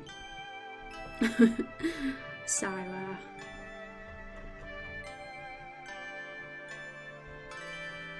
it'd be nice if I had multiple devices to test on, really. Unfortunately, I don't. I only have my PC. And I know it'll be easier once there's a playable build out, because then others can play and test.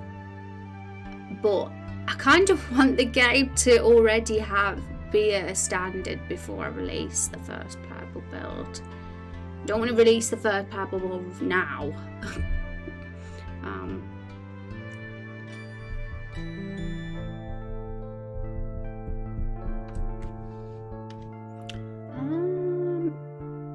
Maybe I should type RPG Maker tick rating and see what appears, because that's what Nungi mentioned.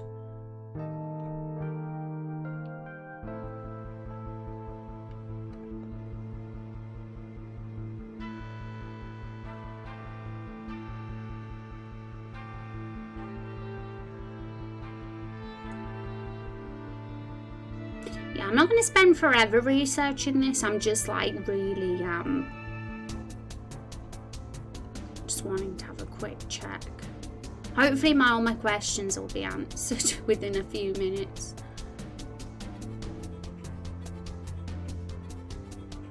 Yeah, and this isn't even what I'm asking, so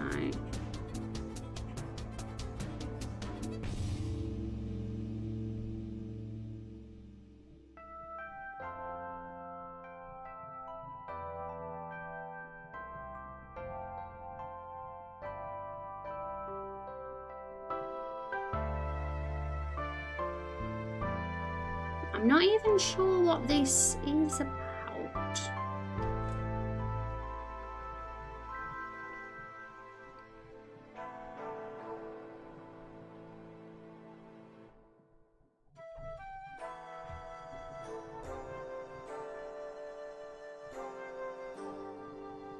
FPS sync. I just wish I had more understanding of what the hell this is going on about, because I just don't understand.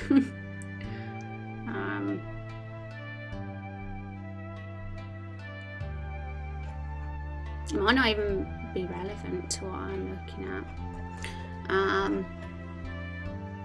It's hard to decide when to bring it is. You know, it's we're too early right now for any testing, because there's not enough content to make testing worthwhile at this moment, which is why really I figured that having the first playable build have main quest 1 and 2 in it at minimum was ideal, which I think is definitely doable by the first playable build release. It's just all about getting those scenes put together in the first place, you know, and right now it's all about actually just getting them to be tidy and polished enough so it's at an okay standard, rather than be a big mess. No one will want to test a mess, and I won't want to release a mess either.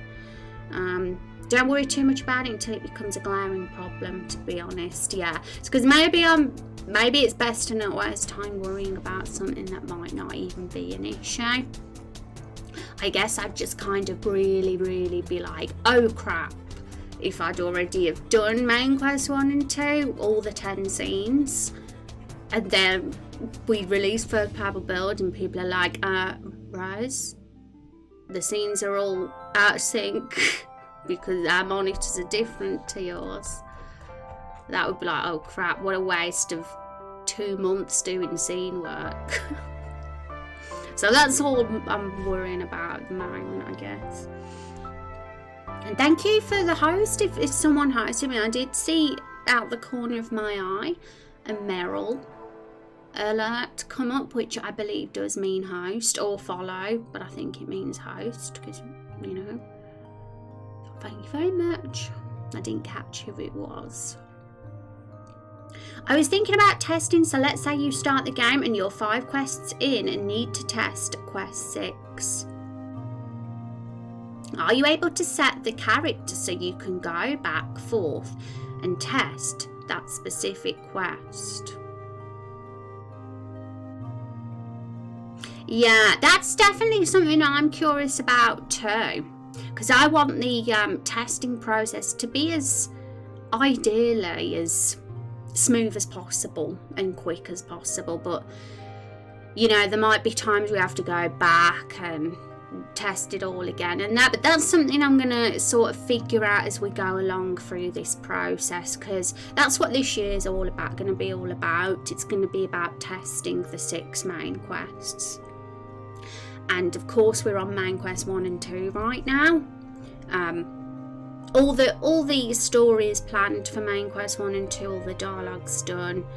The scene work is like 40-50% done for them. That's what we're working on this month and the start of next month, getting the scenes in 100%. And every season this year I'm gonna add another quest, because we'll have 2 done.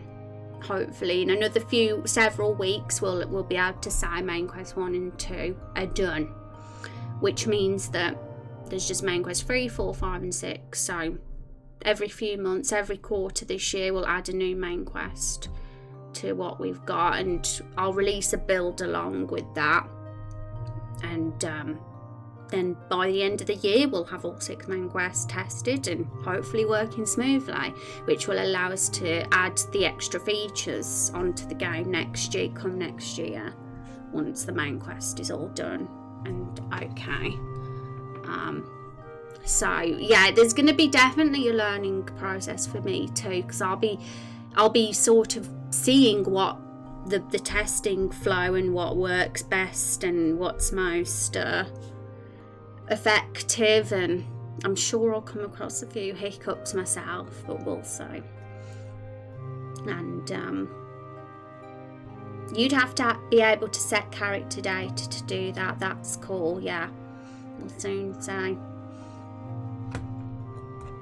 Okay, so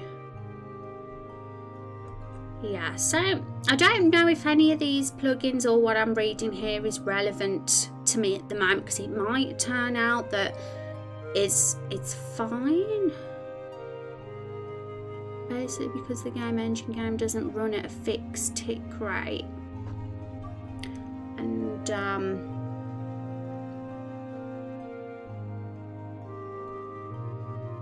we want it to be a fixed tick rate, right? That's what we want. I need to make sure I actually even understand the term and what it is.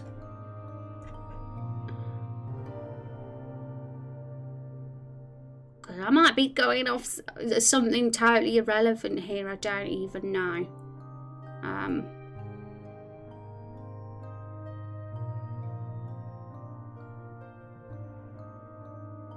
And this might be going on about the battle engine as well. I'm not even sure.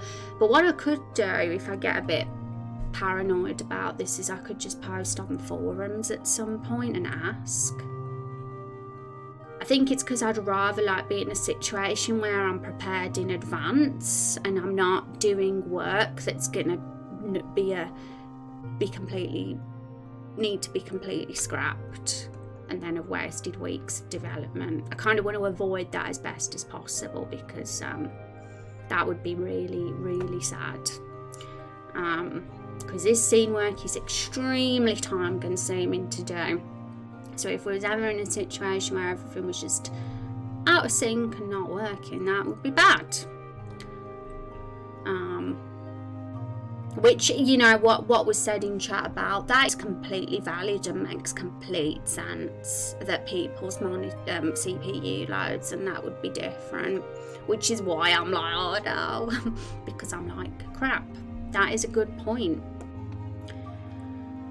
But in all honesty, if that was going to be if that actually was a thing, wouldn't everybody's games in RPG Maker be an absolute mess?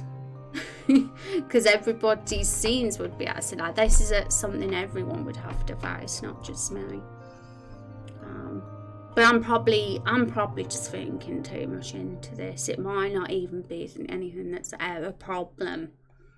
But I have a habit of getting like this, being like, oh no, what if? When faced with these sort of scenarios. Especially because I'm no tech expert. If I was, I'd be able to answer that question myself right now, immediately. And it's very unlikely that someone is going to have a PC that can't run your game fast enough. That's an extreme edge case. Don't worry about it for now. Yeah, so...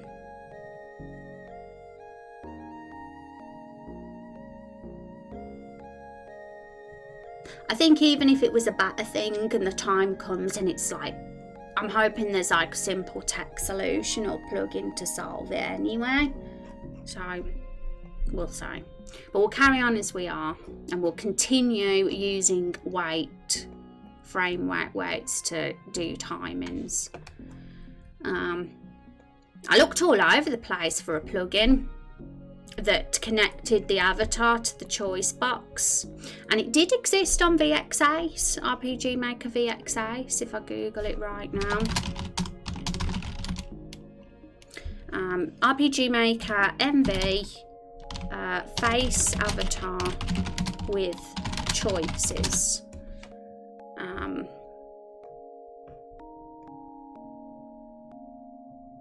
This was it. Someone wanted a script that allows you to display a character's face inside a choice window, and this is exactly what I wanted, like, you know, getting the face with the choice, except it's for frigging VX8. Doesn't exist for MV. So unfortunately that script doesn't work for me, but that's what I was after. As you can see, that's what I'm trying to achieve in our custom hero. Being able to have the face next to the choices at the exact same time. So because I was like, oh damn it, I really want this though, I didn't let it stop me. So I thought, I'm going to get around it another way. So all I did in the end was add the face avatar to a switch. Switch number 1 is what it is. I should actually name that switch, to be honest. We'll call the switch... Oh, it should. Yeah, it does have a name. Custom Hero Creator Face is the name of that switch. And as you can see, before that switch turns on, which is when the face appears, there's a wait command before it each time. There's a choice box. And that's so that the face doesn't appear seconds before the choice. So, yeah. And I do this so often throughout all the scenes, like this scene here, when we meet Carol, which is here. As you can see, there's a ton of wait commands everywhere, all over the place.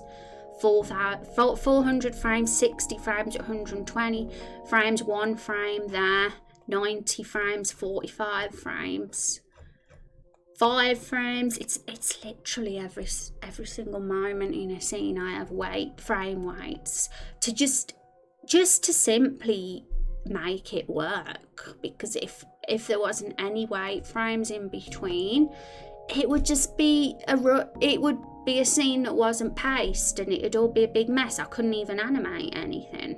It would just be very basic. I couldn't even imagine doing scenes without them. Like, just the thought boggles my mind, because it's probably the thing I use the most when making scenes. So yes, I love my weights. And sorry, my keyboard has started to add random Fs for me to keep me guessing. Oh, it's fine. I always make the typos myself. So don't worry. But let's do another few test plays and get this timing right. I mean, we don't have to do this today, because it can be a bit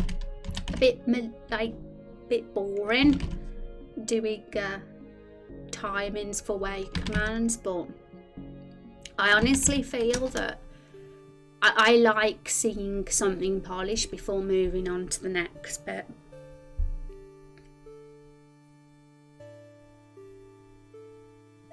I've found that I like that, rather than just skipping to the next bit and leaving the thing before not done.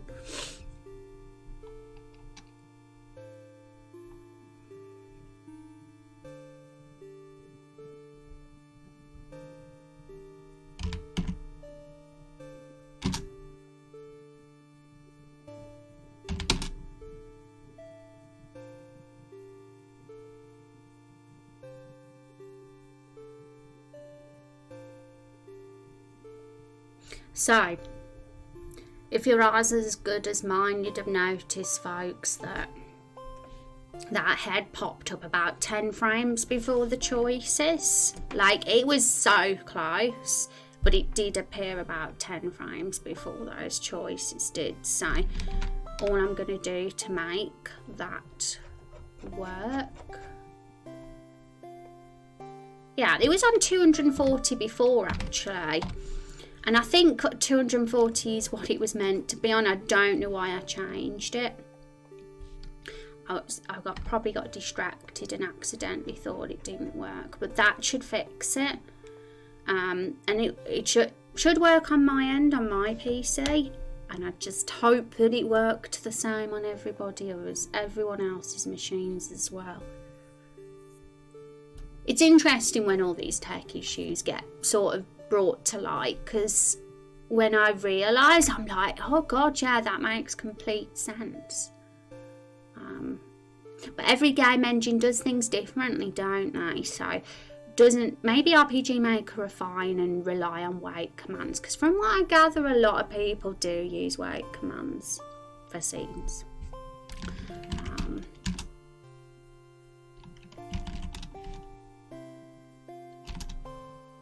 But I am going to check. I'm going to go on Reddit or on the forums, and I am going to ask, because it'll just sort of ease my mind to know if it's not going to be an issue or something.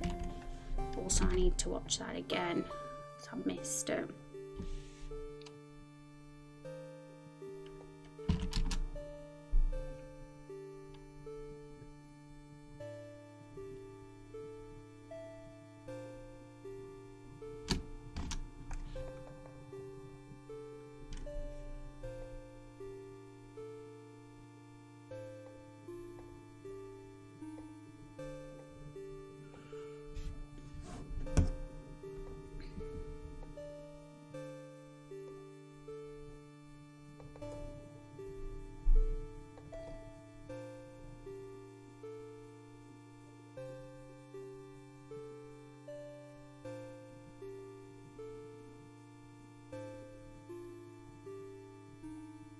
That one worked. When I did mail, I swear it didn't know, but we'll try again. Because my mind plays tricks on me. It makes me think it's not worked, but sometimes it's fine.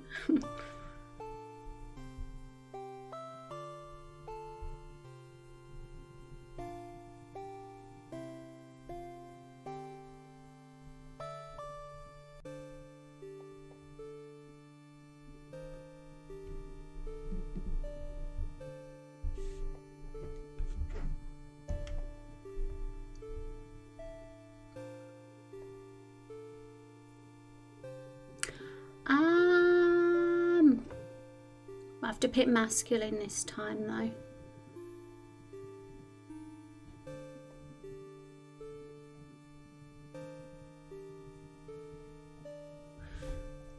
Interesting. I have a theory, but who knows if it'll be correct.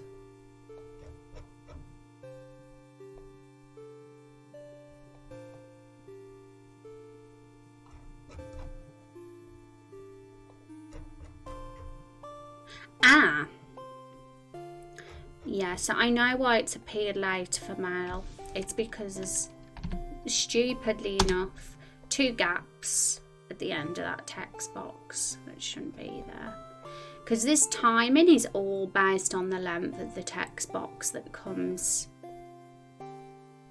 after it. And the speed of it. Because the choices don't appear until that text box is finished, right? So if that's a shorter text box, like with 2 words, the wait command would have to be shorter. But if it's like longer, then it'd be longer. So the longer the text box, the more words, the more the wait that needs doing. So it's all fine, it's all very precise, and as long as everybody's monitored, it's all the same for everybody, and wait commands don't vary between sort of machines, then we're all good.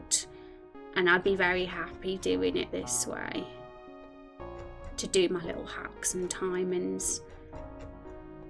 But if it turns out it does vary, then I'm so screwed. And I don't know what else I'm going to do. But there's got to be a way, because how else would people make games? So there's always a solution. Hi Rex, how are you doing? I'm doing fine. Lots of testing, lots of test plays today to get the opening scenes working awesomely and smoothly. That's the goal. And it's all the polishing stage at the moment. I could easily just be like, forget this testing. Let's just do main quest 3 now, guys. Let's implement that. But that wouldn't be smart. Because it'd be very messy, this open bit. So I'm kind of wanting to do everything in order and make sure everything before is 100% perfect before moving on to the next bit. So I haven't met this week's goal, which was to finish the main quests of main quest 1, but you know, it's no shock, because scene work can be very time consuming. What is your body type? Here we go. Let's see if the face appears the same time as the choice box this time.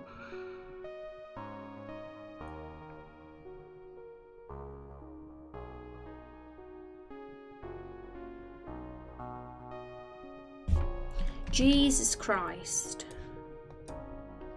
It's like there's like 2 frames in it or something, I swear. But I've got to have it a bit exact, I have to.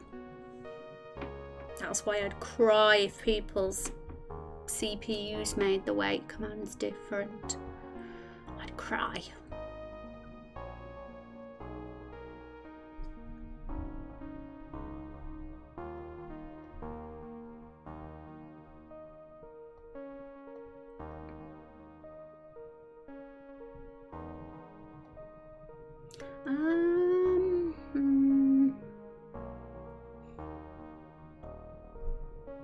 I'm gonna have to stare at it.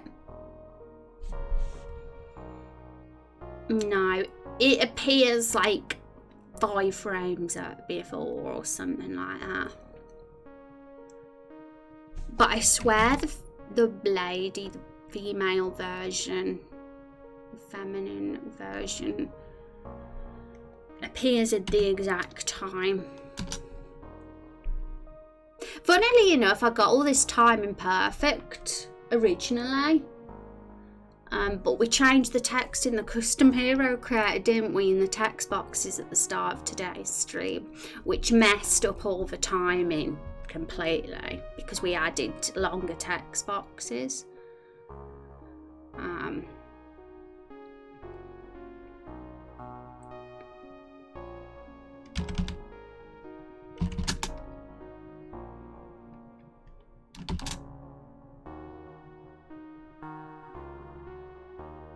I don't know why I clicked that one. I should have clicked feminine.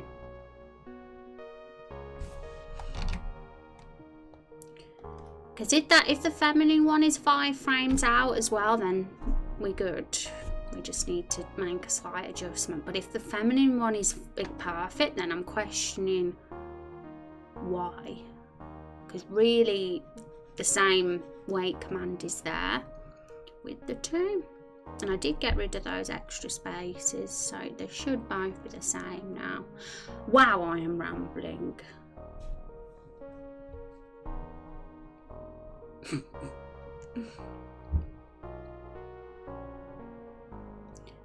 That one.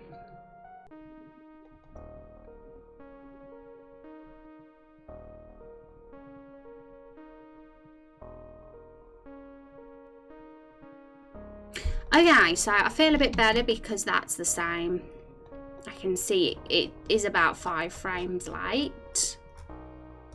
So, in that regards, we'll have it as 235.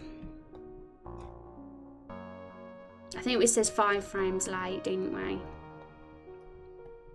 Not 5 frames early. So there we go. The face should appear at the exact same time as the choices now. They seem the same. Yeah, I was a bit like confused at first because I was like, the feminine one was perfect, but the male one wasn't. But it seems like they were the same. So, my goodness, so much precise work going on here. If RPG Maker was nice and put the avatar there by default next to the choice box, then we'd be fine. We wouldn't need to go through all this torture. But you know, it's worth it just to make something a bit better.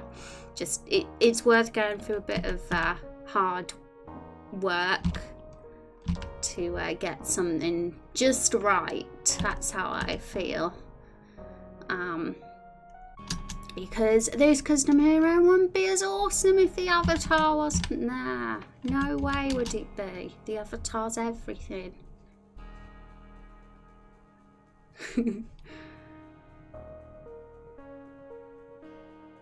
Oh, that's a bit better. It appears at about the same time, doesn't it now? We'll test the male one next time.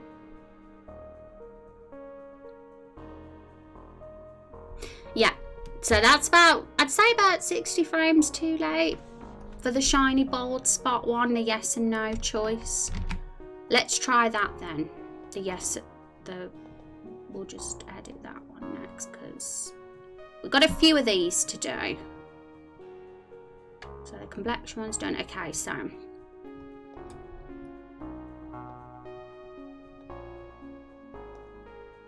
gosh, was it 60 frames too late or 60 frames too early? Can't remember now. The choices appeared first, which means, oh my gosh, brain melt.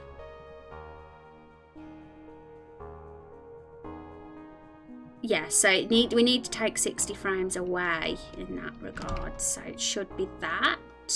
Hope so. Hope I've got it the right way round. We'll test. We'll try and nail the masculine this time as well. See if that face is in sync now. I need to go to bed. It's 4 a.m. Good night, right? And have a good day, night, whatever. Oh my gosh, you're as bad as me, a night owl. Because I'm like that as well. But have a good sleep. You take care, and thanks for the input and the helps. You have a good night and a good weekend.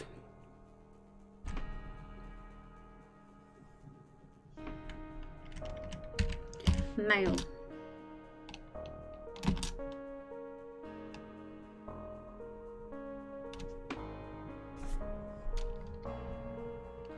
I'm staring at you. I think it's fine. If it's off, it's literally just 1 frame off at this point. But it's as close can get.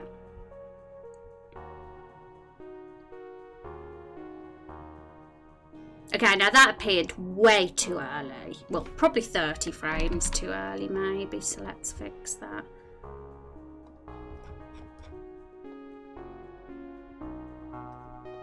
So we'll try 190. I think we'll get a bit closer each and every time. And then we'll have a smooth, perfect custom hero creator. Because really that's all there's left to do. Everything, the variables and all the graphics are working great. And that's the hard part, you know, getting that bit done. This is literally just UI mundane tasks. But it can be very distracting to have the UI be like not in sync. So it's 100% important. Oh, you're talking about when affairs appears? Yeah, it's UI testing that we're doing at the moment. I never thought that was what I was going to do today. I thought we were going to work on the actual polishing of the scenes, but the custom hero UI has taken a nasty turn. It was something that was always needed to be done, but because I changed some of the dialogue, it changed the sync of when the face appears next to the text box. Because you see, Rex, RPG Maker doesn't let you do it. It doesn't let you have the face next to a choice box, so I've had to do it myself manually. And there's so much precise frame testing and to do to get it to be in sync. And the only worry we have is that we just got our fingers crossed that RPG Maker has a fixed frame rate for all machines, because otherwise other people could play this game and their weight commands are different to mine, and then theirs will not be in sync with the hard work I've done. That got brought up on stream today, and I don't know the answer to that because I'm a noob. So I don't even know. But I'm like, crap. It better be fine. That's all I'm saying. Oh, okay, that was pretty close. I think it was about 2 frames in that. It was about 2 frames late, I think. So we'll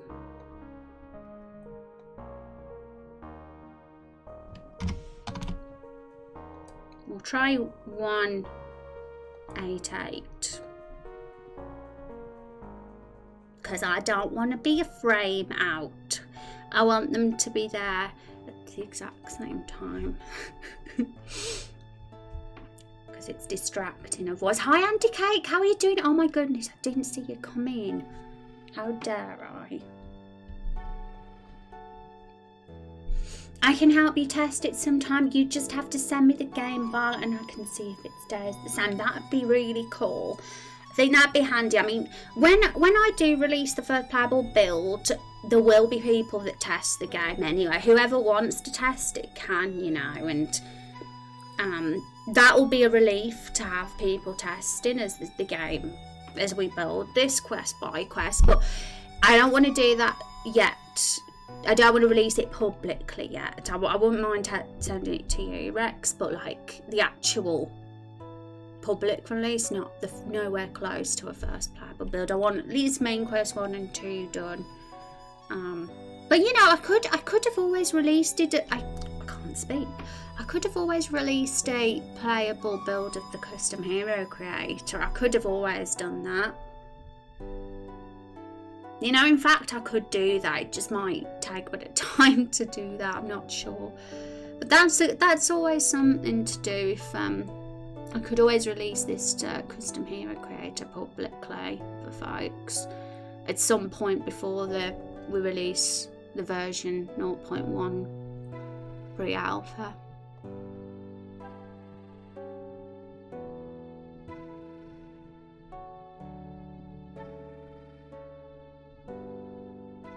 And then if people's were out of sync, you know, and it'd be pretty obvious, wouldn't it? But I was going to post on the forums anyway and ask the question.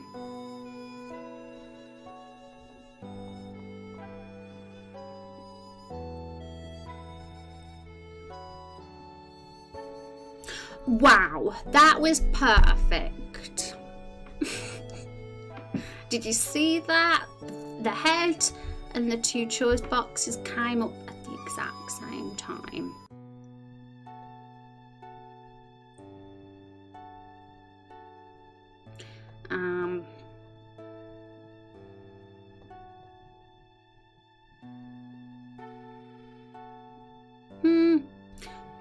Too late. About 60 frames too late again. Seems they're all about 60 frames too late. So now we're on the mop on the head part, which is, we're making progress here. So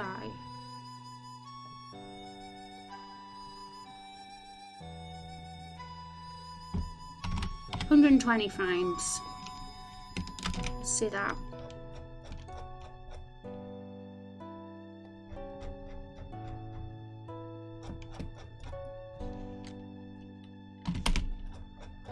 And that's for all hair colours.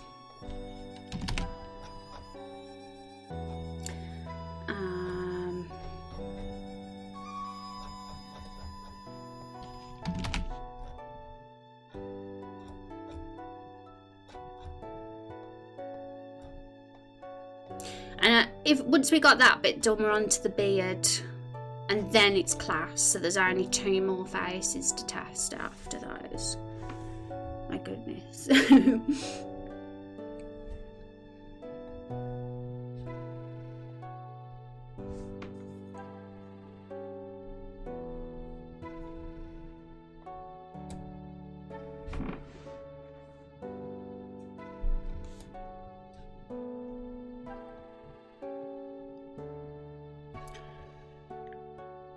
This takes its time. I could easily just like make the text go fast on purpose so we can test this quicker, but I can't be bothered. Okay, we'll have that one.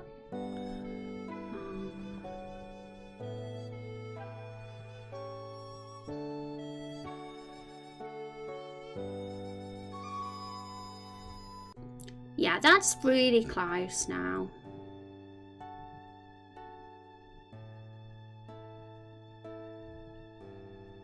I'd say that the timing on that one's even more exact.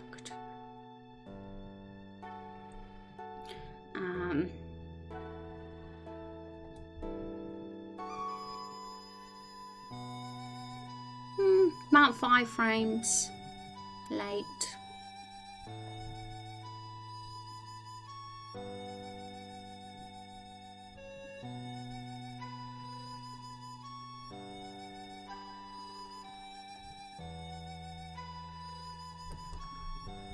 And this one appears way too early. But we're getting there.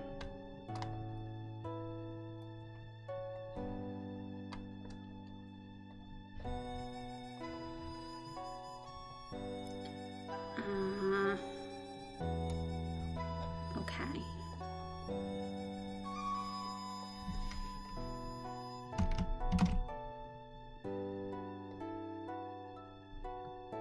We'll try that, and I think that will be pretty close.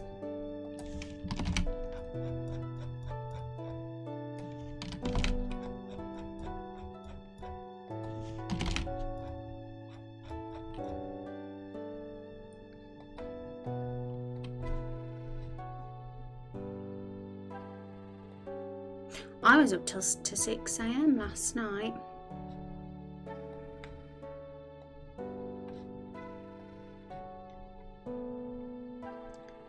I feel like I've barely done anything, you know, and you think, oh my goodness, we should be on, we should have finished the custom hero by now. But when you're awake till 6 AM, you know that you're definitely doing enough. That's for sure. Okay. So, new game.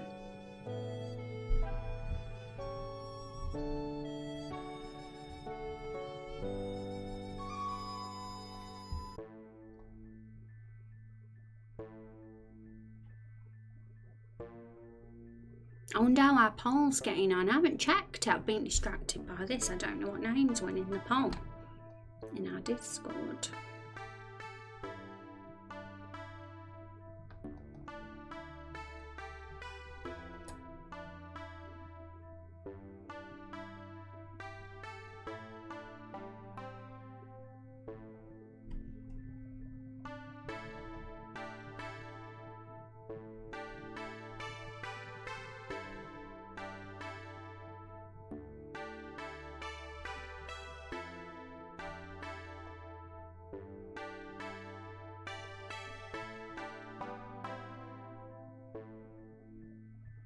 Yeah, it's still a little bit late.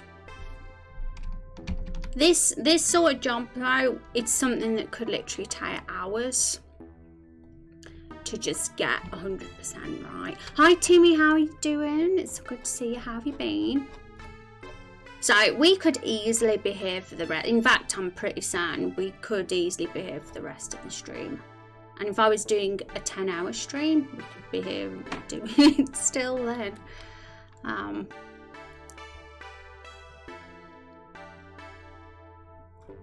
But it's good because when it's done, hopefully.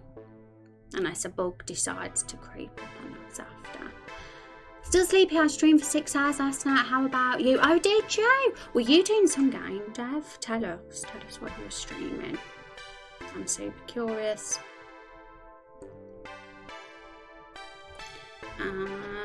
Okay, so I think we like really close to getting the timing on this box right. So we'll try 3 frames less. How that works. I'm also going to do the beard one at the same time.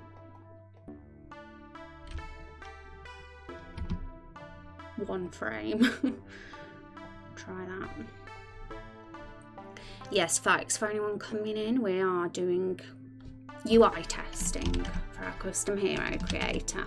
The custom hero creator itself is implemented and working pretty successfully after a lot of troubleshooting just before Christmas to get this new composite custom hero working properly. But that I'm pretty sure is all right for now. And it's just about getting the UI decent for the scene.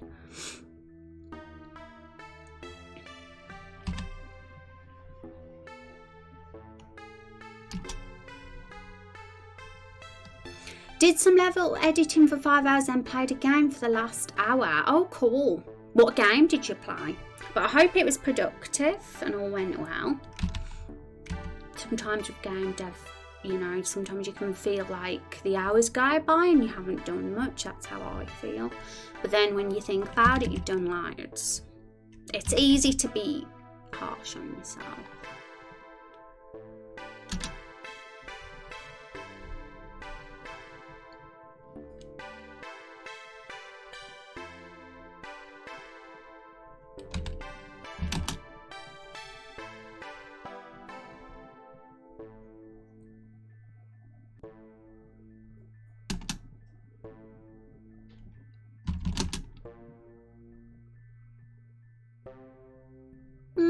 It's really close now.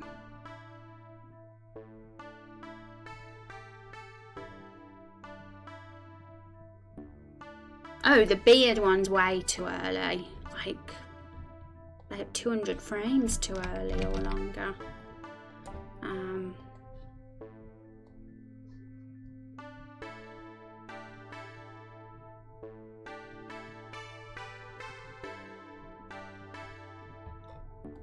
Yeah, that I think I have that as 110 and I think that will do it.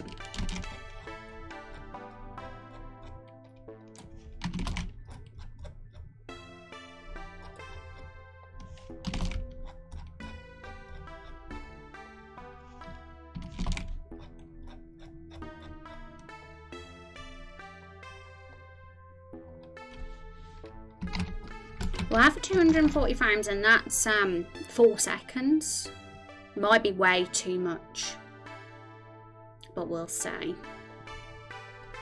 We're getting really close to getting this done because the beard is one of the last choices of the custom hair creators, so it'd be nice to get this done and then purely focus on getting the scenes smoothed out. And the scenes are the first scene's a little buggy as well, just a touch.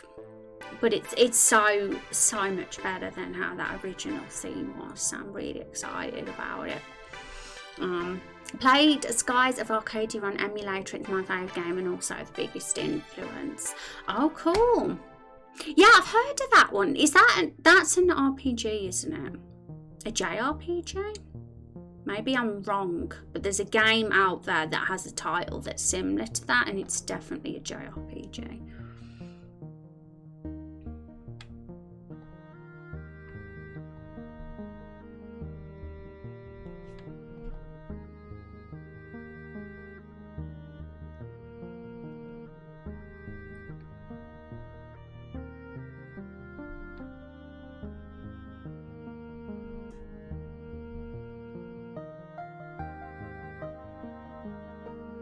The positive thing is this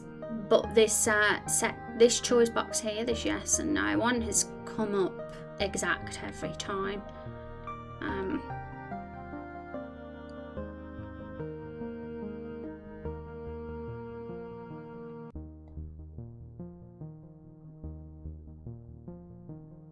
Probably should hide. I pressed the board option, didn't I, like a big silly Billy? Because that one isn't quite done yet.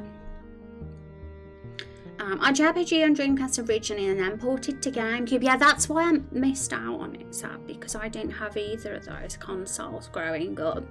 I had a PC and a PlayStation. PlayStation 1 and 2 and Windows 95 and 98 growing up were really the machines I was on the most. I bet I've missed out on some real classics, but that's why we have emulators, right? And why we hope for remakes and ports.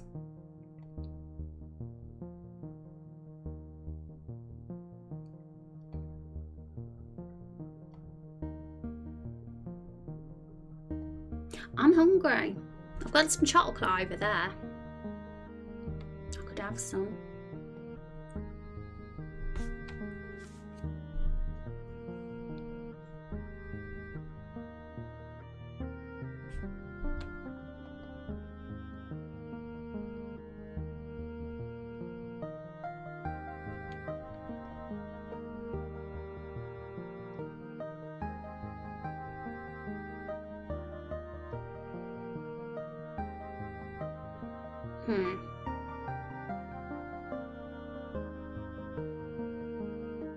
Yeah, no, that's way late now. Oh, it's all over the place this timing is, folks. It's going to take me hours to do. So,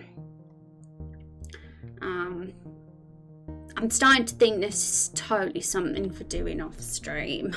It's so, like, focus mode. And if I did do that on stream, I'd be sorry. I wouldn't be very, I don't think it would be very watchable at all. First 3 letters of the keyboard. Hi Kung, how you doing? It's so good to see you. Yes, I am ready. Hope you're doing well, Kung. How is your Friday? Yeah, I get so paranoid when doing scene work, folks, because I feel like it's really boring content, you know, like it's not as like interactive and exciting as I like character and discussion chats and story, and so it does like make me insanely paranoid because it's like so focus mode and it requires me to think and focus, and it's like a completely different kind of content to what I normally do. It's more like the kind of content where you're a developer just staring at a screen kind of content, you know, which is like what I actually try to not do. So it makes me like worry a little. Good to see you too, Rose. Hope you can have a good weekend. Kung, any plans?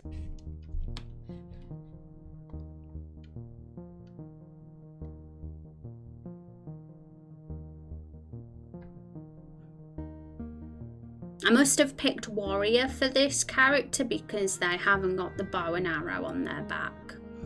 Because I have put that in. Okay, so I have a lot to do this weekend. it's fun, like, because I love doing the scene stuff with all my heart. It's like 100% my favourite part of it all. It's just like so hard to do while streaming, but I don't want to have to like be like, oh guys, I'm gonna stream less so I can do the scene work. That would devastate me, to have to like say, oh yeah, I'm stopping streaming now because then I can do the scenes. That would be sad. So it's just trying to figure things out a little and what the best approach is with this. I've got such a rumbly tummy. Give me some Toblerone. I'm just too hungry to not have some at this point. I had a good lunch as well today. I had avocado and egg on toast for lunch. And it was literally right before my stream as well. I was in a real rush to go live. Oh, I'm hungry again.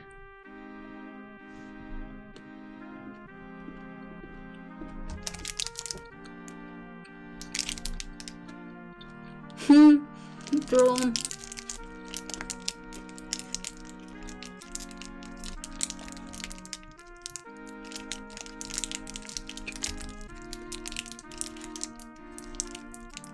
It's a white chocolate one.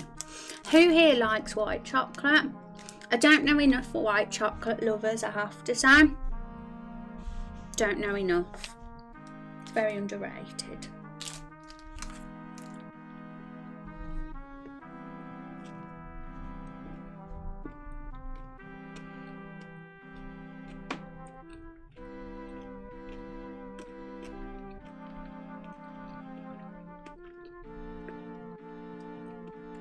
Okay, I thought I'd eat that first before I spoke to you all, because you don't want to see me with my mouth all open and drooling,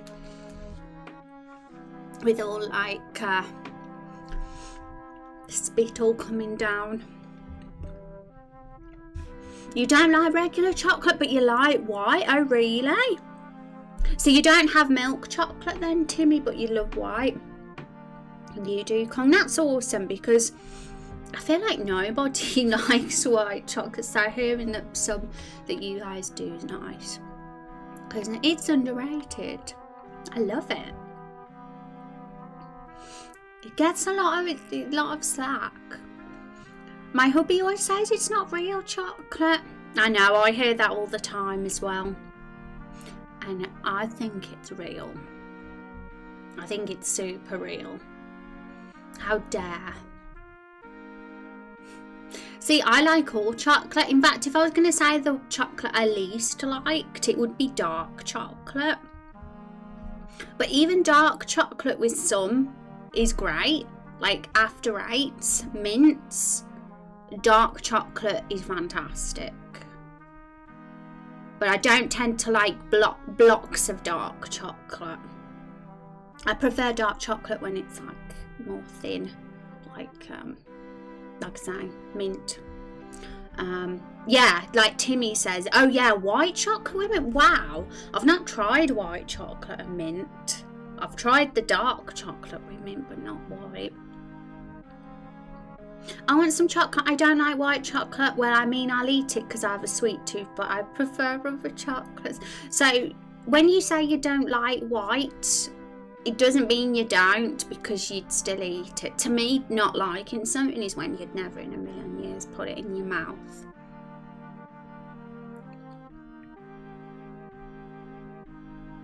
My favourite is oh my gosh, I'm going to butcher that pronunciation. Is that a chocolate that's only available where you live, Kung? Because I'm jealous. I always think the best countries for chocolate are Switzerland and Belgium, but 100% Switzerland. They're the creators of Lindt, aren't they? Lindt is my favourite.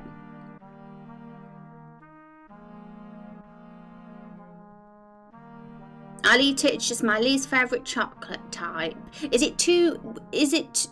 What about the taste do you think puts you off? Is it too sweet? I'm trying to figure it out myself, because I don't know what it is about white chocolate. I just really like the taste, but I know that it's one of those tastes that aren't for everybody.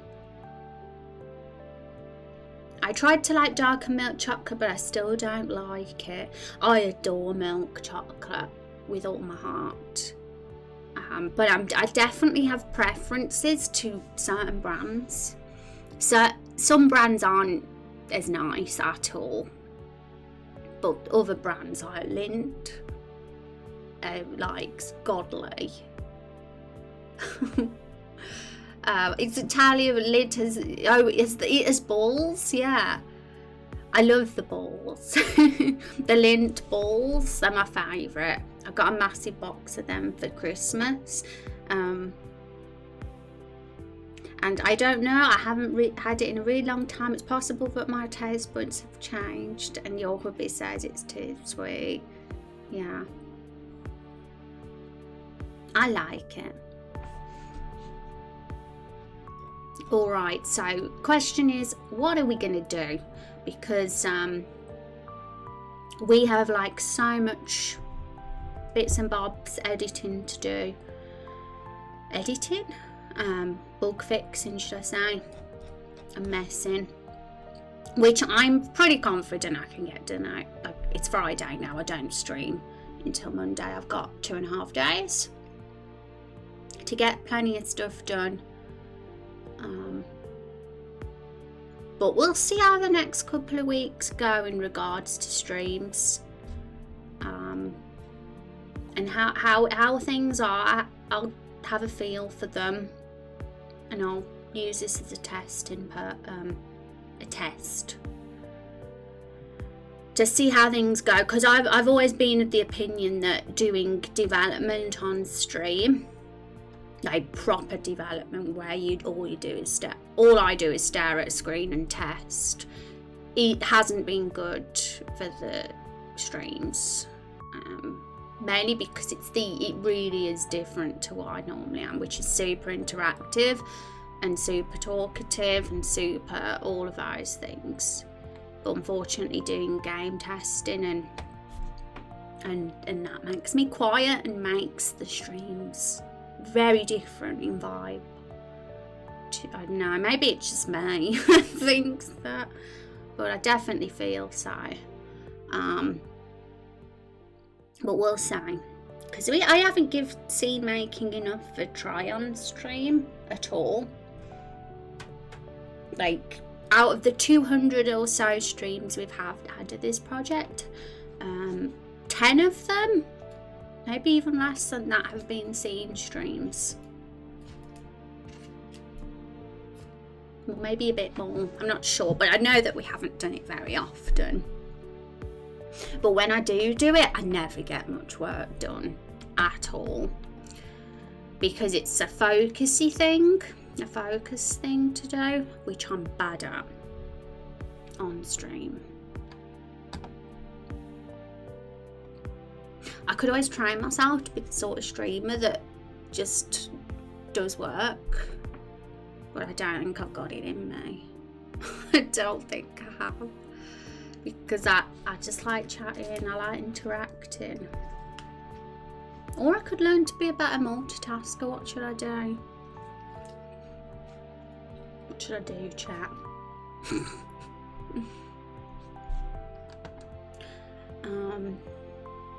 Yeah, and taste buds do change. My taste buds have changed a lot. Believe it or not, I used to despise coffee and tea. I avoided it. It's all I ever have now. So that proves that taste buds change. I really enjoy talking to you, yeah, and having normal chats.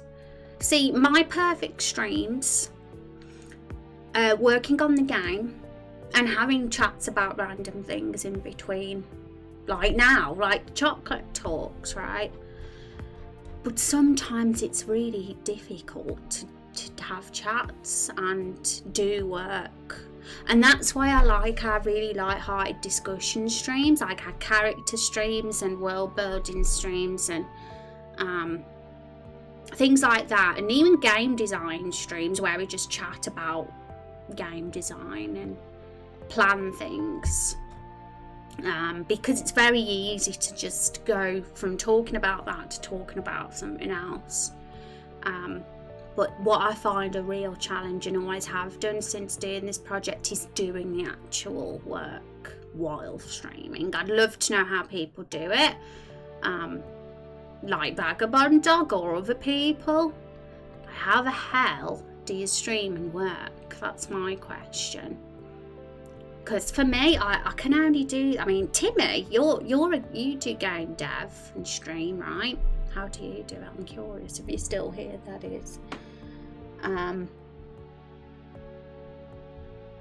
Because I know that loads of people can do it, but I can't for some reason. Love that one. Thank you, Kung. I appreciate it.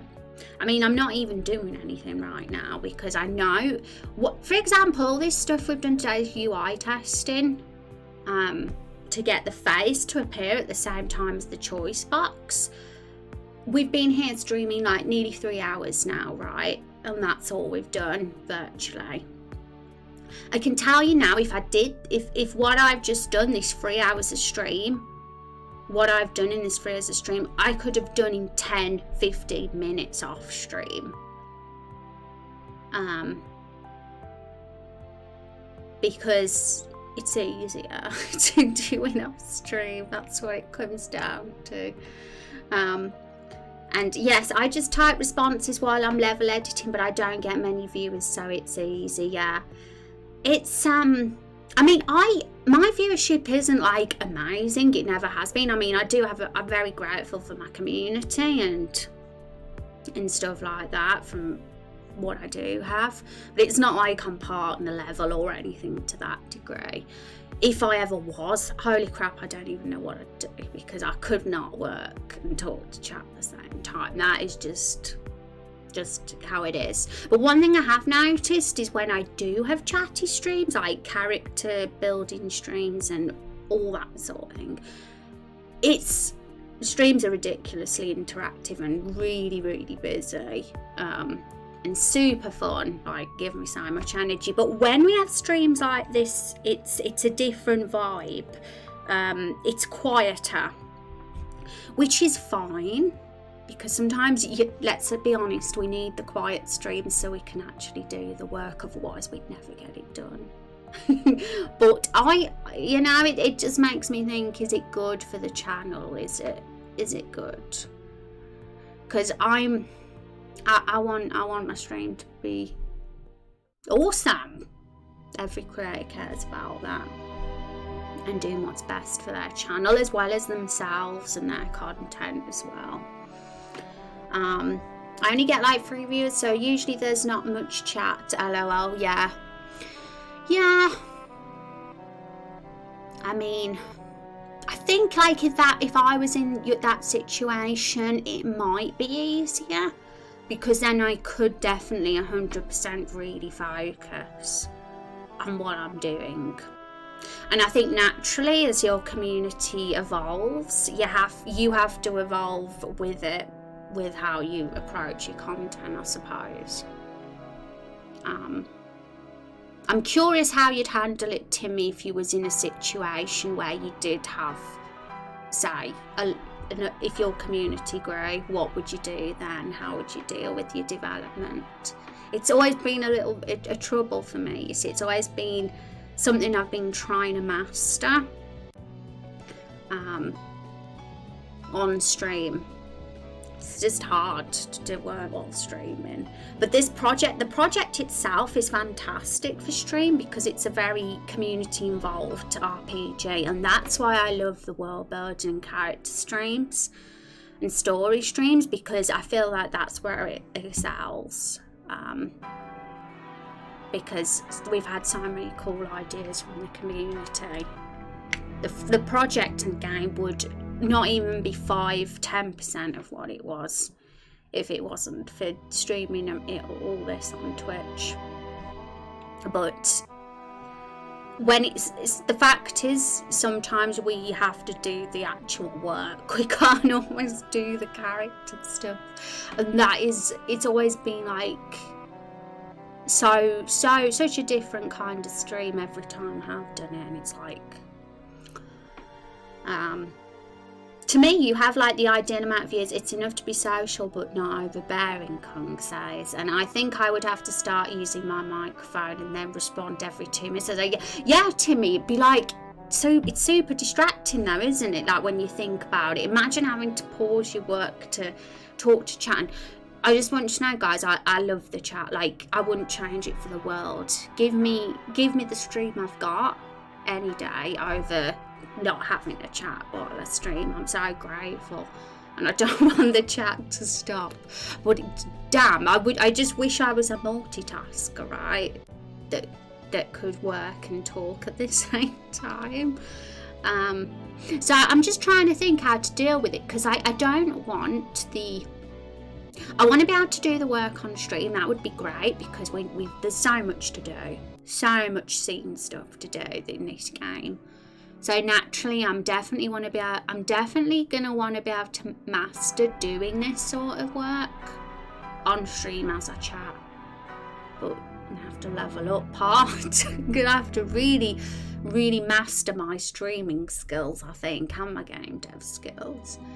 But yeah, Kung, I mean, if I was any larger, which of course I'm not going to lie, for the sake of the game and the success of my career and the game, I would love to grow as a streamer. But at the same time, Jesus Christ, how on earth would I chat to and do this at the same time? I definitely have to think about things, that's for sure. And I'm a bit of a multitasker, but currently type, so I have to start working to do that for a sec. Yeah, being a multitasker is great, but me now, like, just chatting, like, I've totally not done any work the last 10 minutes, right? That's for sure. So,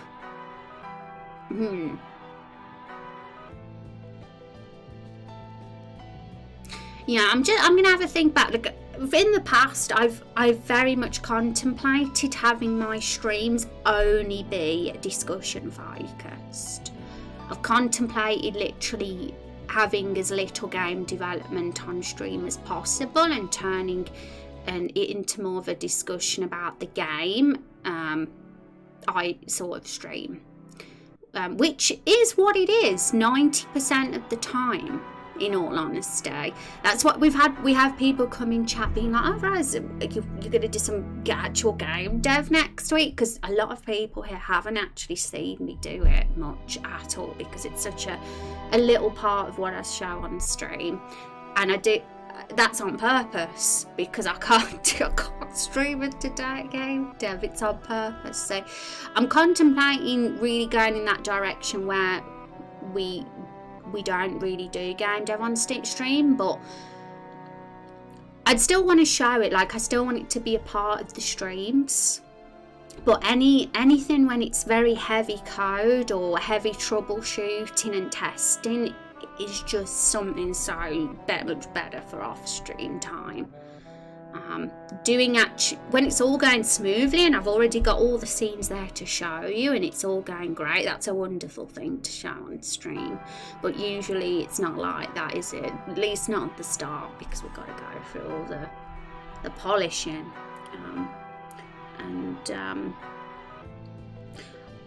I can't program on stream. Yeah, so us game devs, we really have to think what we're going to do, especially as we grow as streamers. For sure. And I have another streamer I follow who is writing a book and streaming and growing on Twitch, and it's my number two on most watched streams. Oh really, they're actually writing? Give me their link, Kung. I mean, you can either give it in chat now or in the Discord, it's up to you, but I'm very interested in sort of looking at writing streams myself, because that's kind of what I do on this stream, and I feel that Twitch really doesn't, they don't really make much of a community for writing streamers. There's not even a category for it.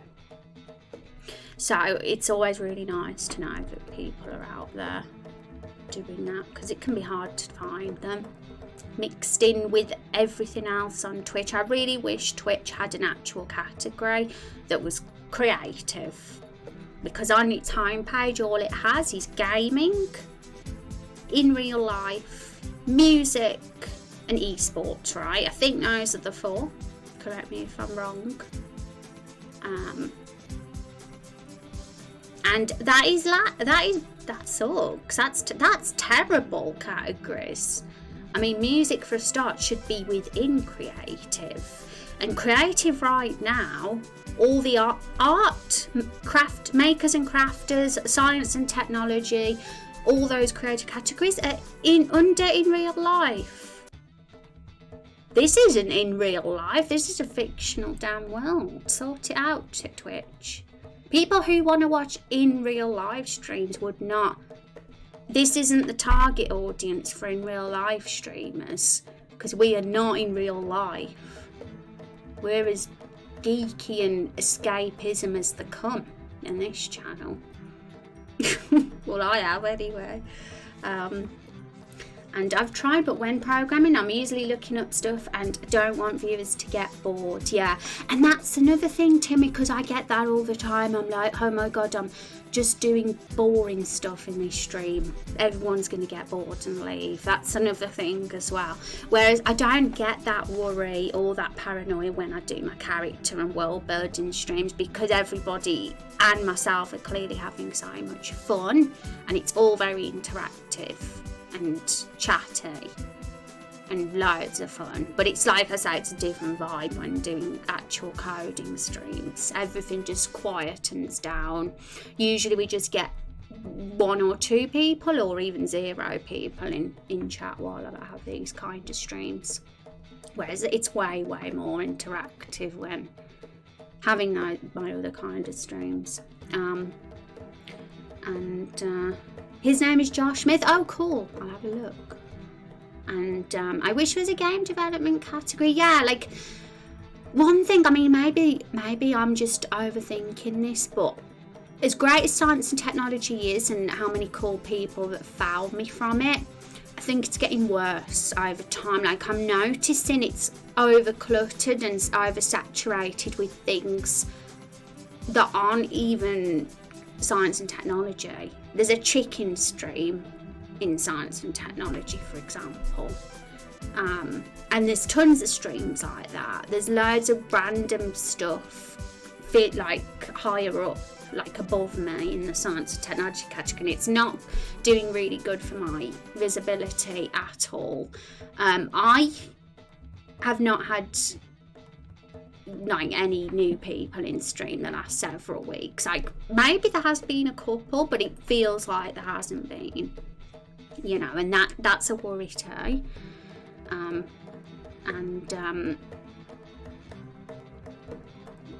It's like, why is it so bad? Why is visibility so bad on this platform? And part of me thinks that, you know, if they had a creative category, maybe things would be better.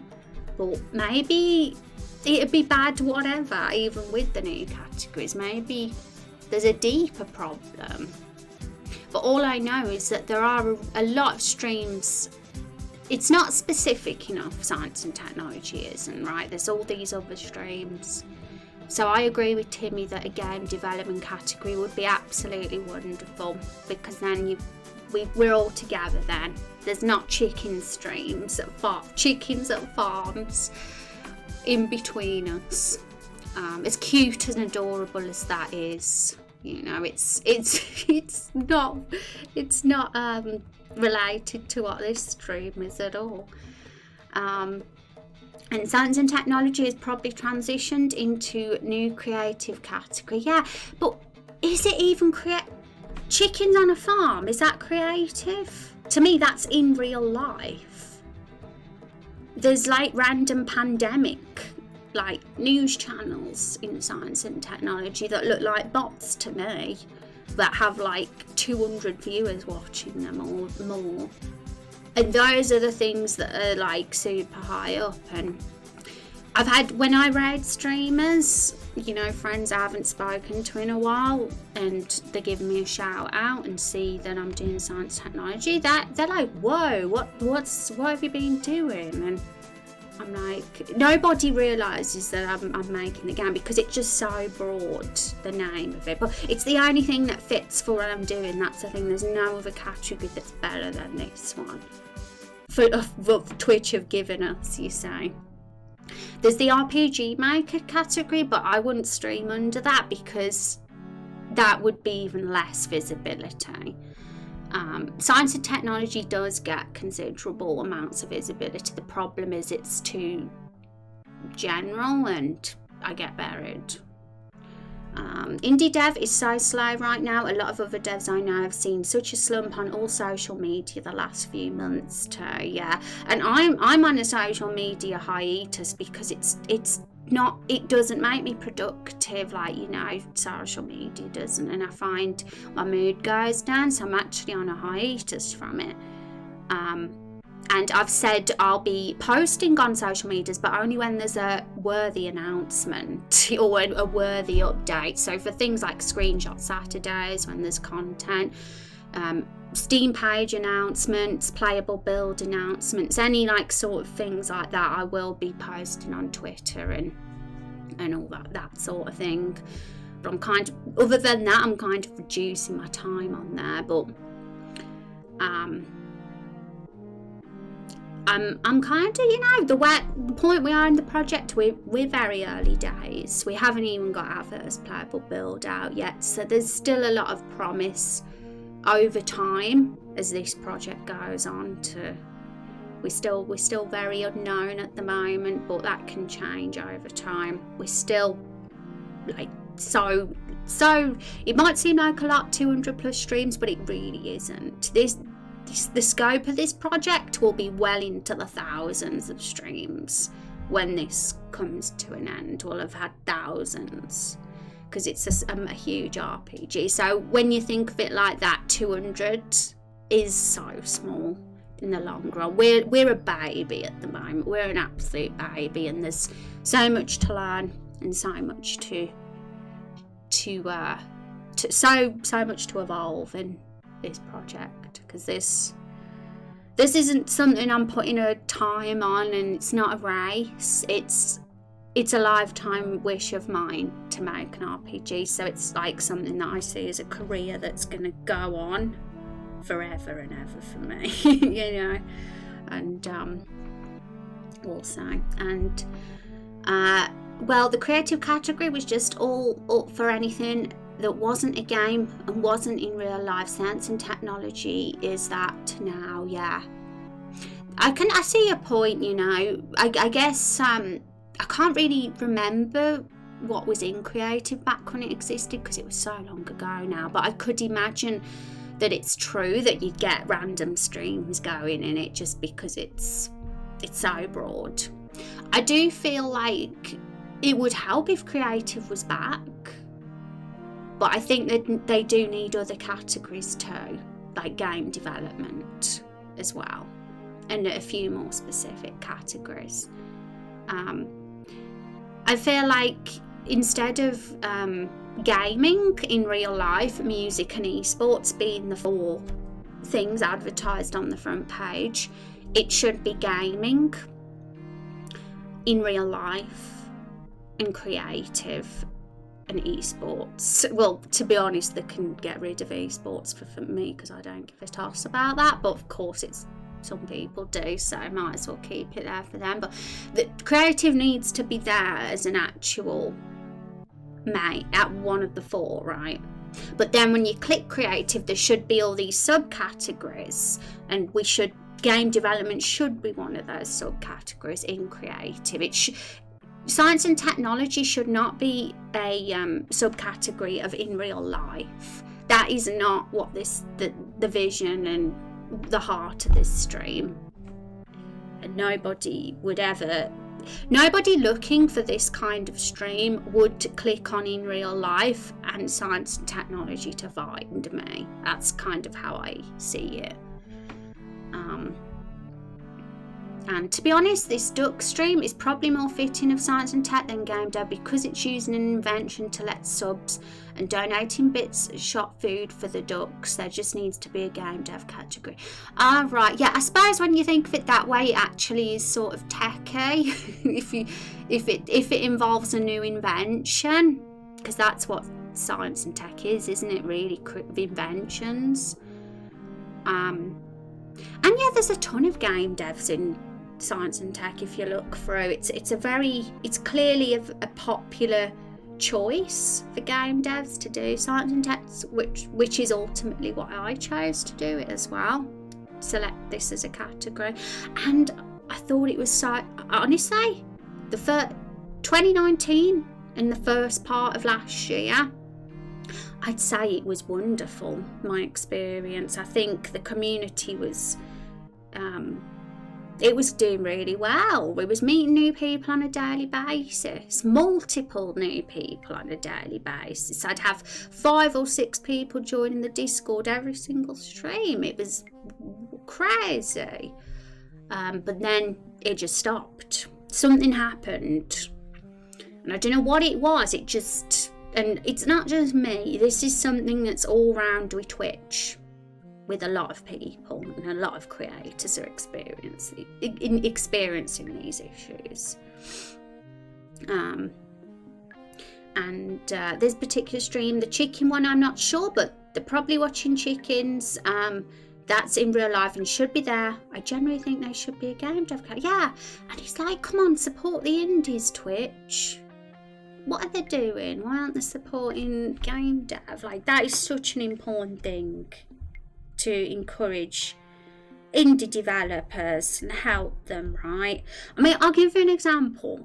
I've been on freesound.org a lot lately. I've been listening to tons of soundscapes and ambient soundscapes because obviously at some point I want to put sound into this game to make it like atmospheric and immersive, and I came across one that I really liked, and it turned out that the license wasn't for commercial projects, and I was like, oh crap.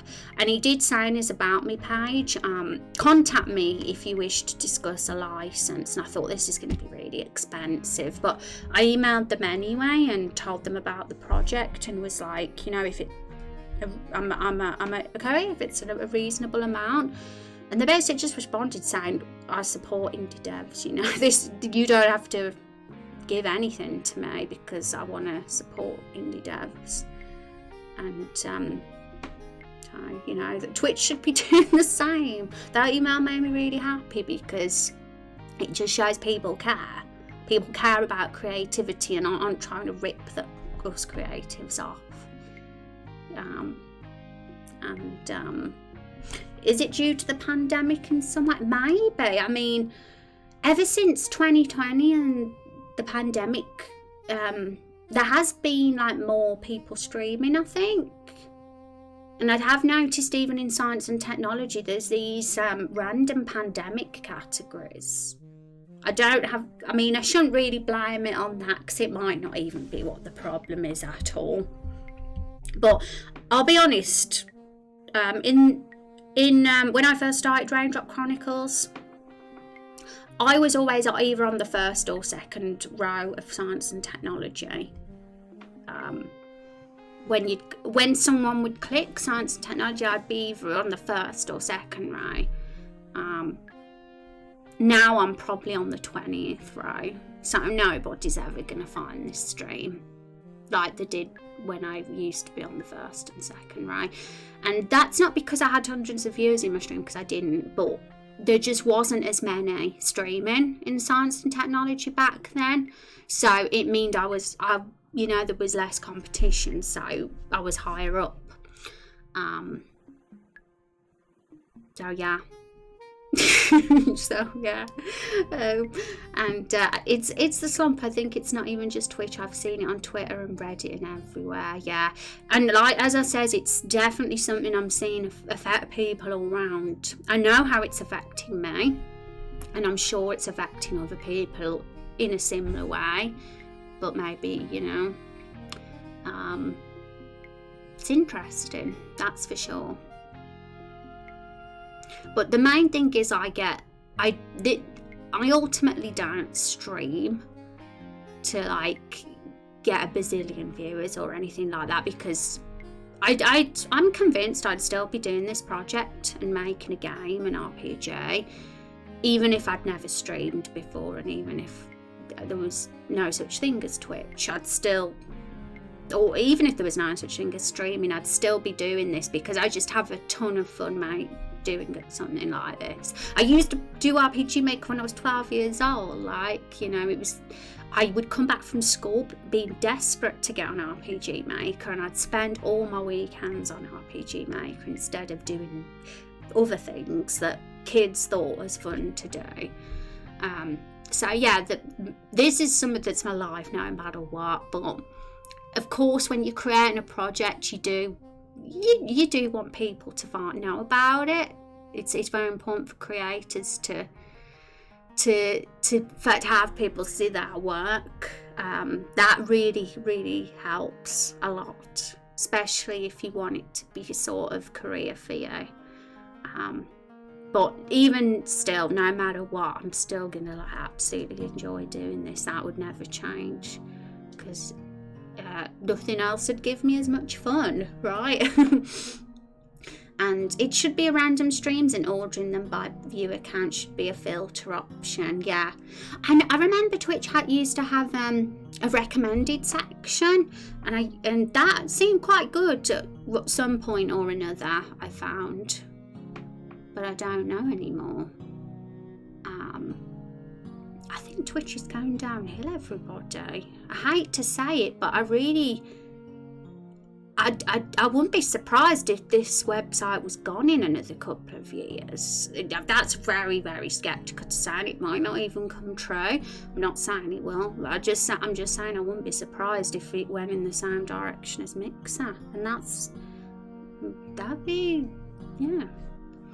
It's just not looking good. There's been a lot of bumps with the platform lately. A lot of crashes as well. There should also be a favourite list. Good friends of mine have wondered where I've gone despite me streaming nearly every day for 4.5 years. I'm buried even to people that follow me. Yeah, there's something not quite right, that's all I know. Something isn't right, because creators aren't getting what they deserve. Ultimately, that's what it comes down to. And I'm seeing it more in recent months than I did before the pandemic. Yeah, Kung says pandemic, and I'll admit before pandemic things were probably better than things have been post-pandemic. Don't know if it's anything to do with the pandemic, but funnily enough, the timing of it has seemed to have be with that. Hi Coda, how you doing? Congrats on your Steam page release. Put your game in chat, Coda, for everyone to wish list. Because Coda Pill launched a Steam game. Was it yesterday or the day before? I know that it was this week anyway. So huge congrats on that. That's awesome. Real achievement where I hope to be one day myself. I'll wish list it. Yeah, Rex is very, very supportive of indie devs. Rex even plays indie games on his stream now and again. Yeah. Huzzah. Thanks, Rose. Yeah, that's right. Yesterday, massively appreciate it. Yeah, you are. I want to encourage that. If there's ever anyone in this chat who has a game out, I want you to of course tell us about it, and we'll always I'll encourage you to promote it here, So because we've just been chatting about the slump for indies at the moment, not just indies but creators in general. There's a real slump for us all. I don't know if it's Twitch's fault, social media in general. Timmy mentioned Reddit and has been suffering as well, but nobody's getting what they deserve because of the slump. We're not growing like we should be. Can't wait for the RC page to be up. Yeah, I'm really excited too. I mean, we were talking about the Steam page, weren't we, a few weeks back, just before Christmas, and it is very close, folks. I can't promise that the Steam page will be out by the end of Jan, but I'm hoping February. We might get it, but you'll be told as soon as it's up. You'll be told, everybody. Thank you so much for that sub code. I appreciate that. Can we have some hype and chat, everybody? I appreciate that. Thanks for the support. Yay! And my game won't be out for a year, 2 or at least. Yeah, well, same, Timmy. Like, Raindrop Chronicles Steam page will be up early because I'm doing that on purpose. I'm a believer that as an indie with a small audience, get your page up sooner rather than later, even if your game's not going to be out in a year or so, because it gives the chance for anyone who comes across you in your stream or website or elsewhere to wishlist your game over the months and years. Whereas if you get out a page just before the game comes out, you're not gonna have the launch you truly deserve, because that following needs time to build up.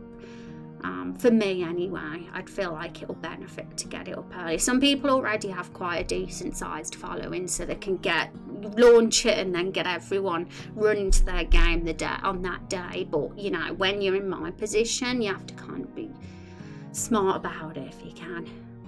And 100% get that page up, start sharing it around, and you can even blog your announcement for big changes to the plot and stuff on there. Yeah, I feel like, because at this point, folks, I honestly feel like Twitch is not going to help me be visible and grow a community.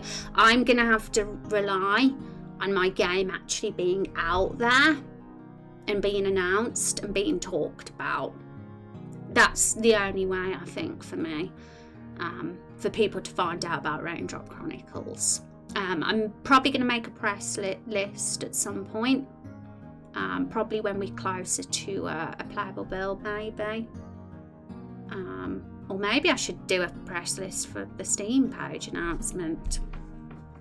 But you know, that's the way we got to go about it. If we can't rely on Twitch. Because things on Twitch aren't like how it was for me at the start of this project. Like I said, at the start of this project, we were getting half a dozen or more new people every day joining the Discord. It was thriving. I was hitting 40 viewers on a regular basis. And it was only growing, but it just kind of stopped. Twitch sort of decided to be a butt face, simple as. But we won't be bitter. We'll just figure out how to be smart, right? And like we said, this project is extremely early days. I'd be panicking more if episode 1 was out tomorrow, because I'm like, no one's gonna buy it, no. But we got so much time. Everybody. Yay, hi Pooh. Oh my goodness, we've been chatting for a while, haven't we? Been rambling on today. Because what today's stream was, like, originally the plan was to like really do get into RPG Maker, do loads of polishing for the custom hero, which is here. Everything's here, and the first opening scene is here. I've been doing this off stream this week, and I've been having so much fun doing it, everyone. It's so fun to do this and test your scene and see it come to life. But oh my god, doing it on stream is so tough. It's so hard to do this sort of thing. So be so focused and then talk to chat at the same time. I'm trying to master it and I'm trying to figure out how to best go about it. But a lot of it's probably just me needing to adjust because I'm not used to it. That's why. I'm used to the very chatty and interactive streams that we have. Because we've done dozens and dozens of those kinds of streams at this point, but I'm not so used to doing the more intense working streams. But we're going to give it a try for the rest of the month because it is going to be very scene building focused for the next few weeks. And then once the scenes are done, it'll be on to the battle stuff.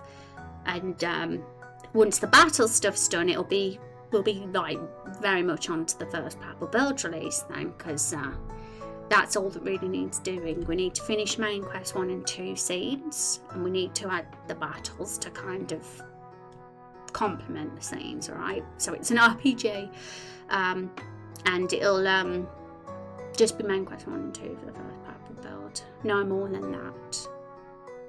I think the sooner the better to get a build out at this point. Because that isn't too much content either. It's not an overwhelming amount of content, but it's enough content to be a reasonable demo.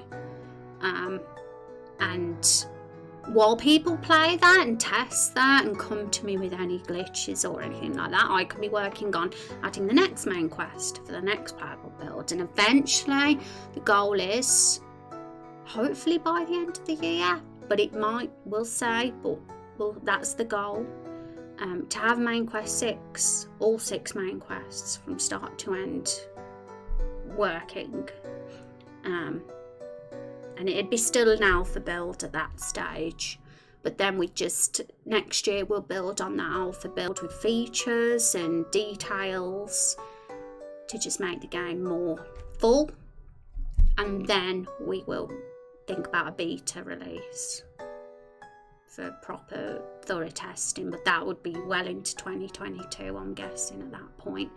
But yes, all story stuff this year. It's been so nice rambling on indeed. So as you can see, we've still got a real journey ahead of us. Episode 1, I'm like the same as you, Timmy. 2 years till we're looking at episode 1 is even like coming to a full release. Well, you know, for 1 year for main quest, other year for features and testing, yeah, I'm really happy we'll be getting the Steam page up this soon, way sooner than the game's coming out, so we've got so much time and it's really exciting. It's gonna be so exciting to see it all evolve, and yes, super exciting, everybody. So thanks so much for the chat, and I am going to see if there is anybody on for us to raid. I appreciate you hanging out with me today, folks, even though the last hour or so of the stream didn't really work. We just decided to have a chat instead.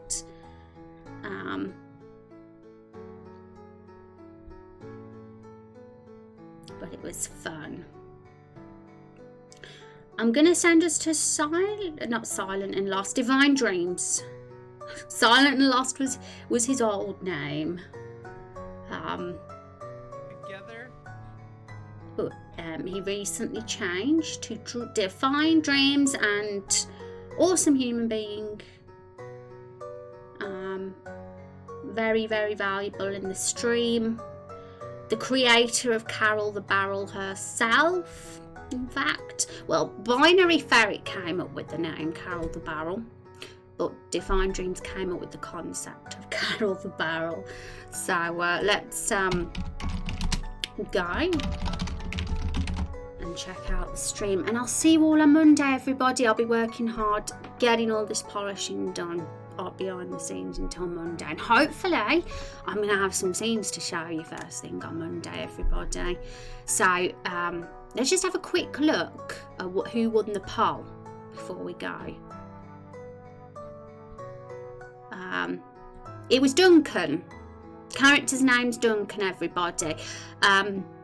These other names are wonderful, and we might have a chance to use them for other characters. You know, we could always reuse those names if they fit the personality of any future characters. Okay, let's go. Take care then, everybody. I will see you all on Monday. And I didn't have time for a trivia, but we'll do it for sure next time. Take care, folks. Thanks for hanging out with me. Bye bye.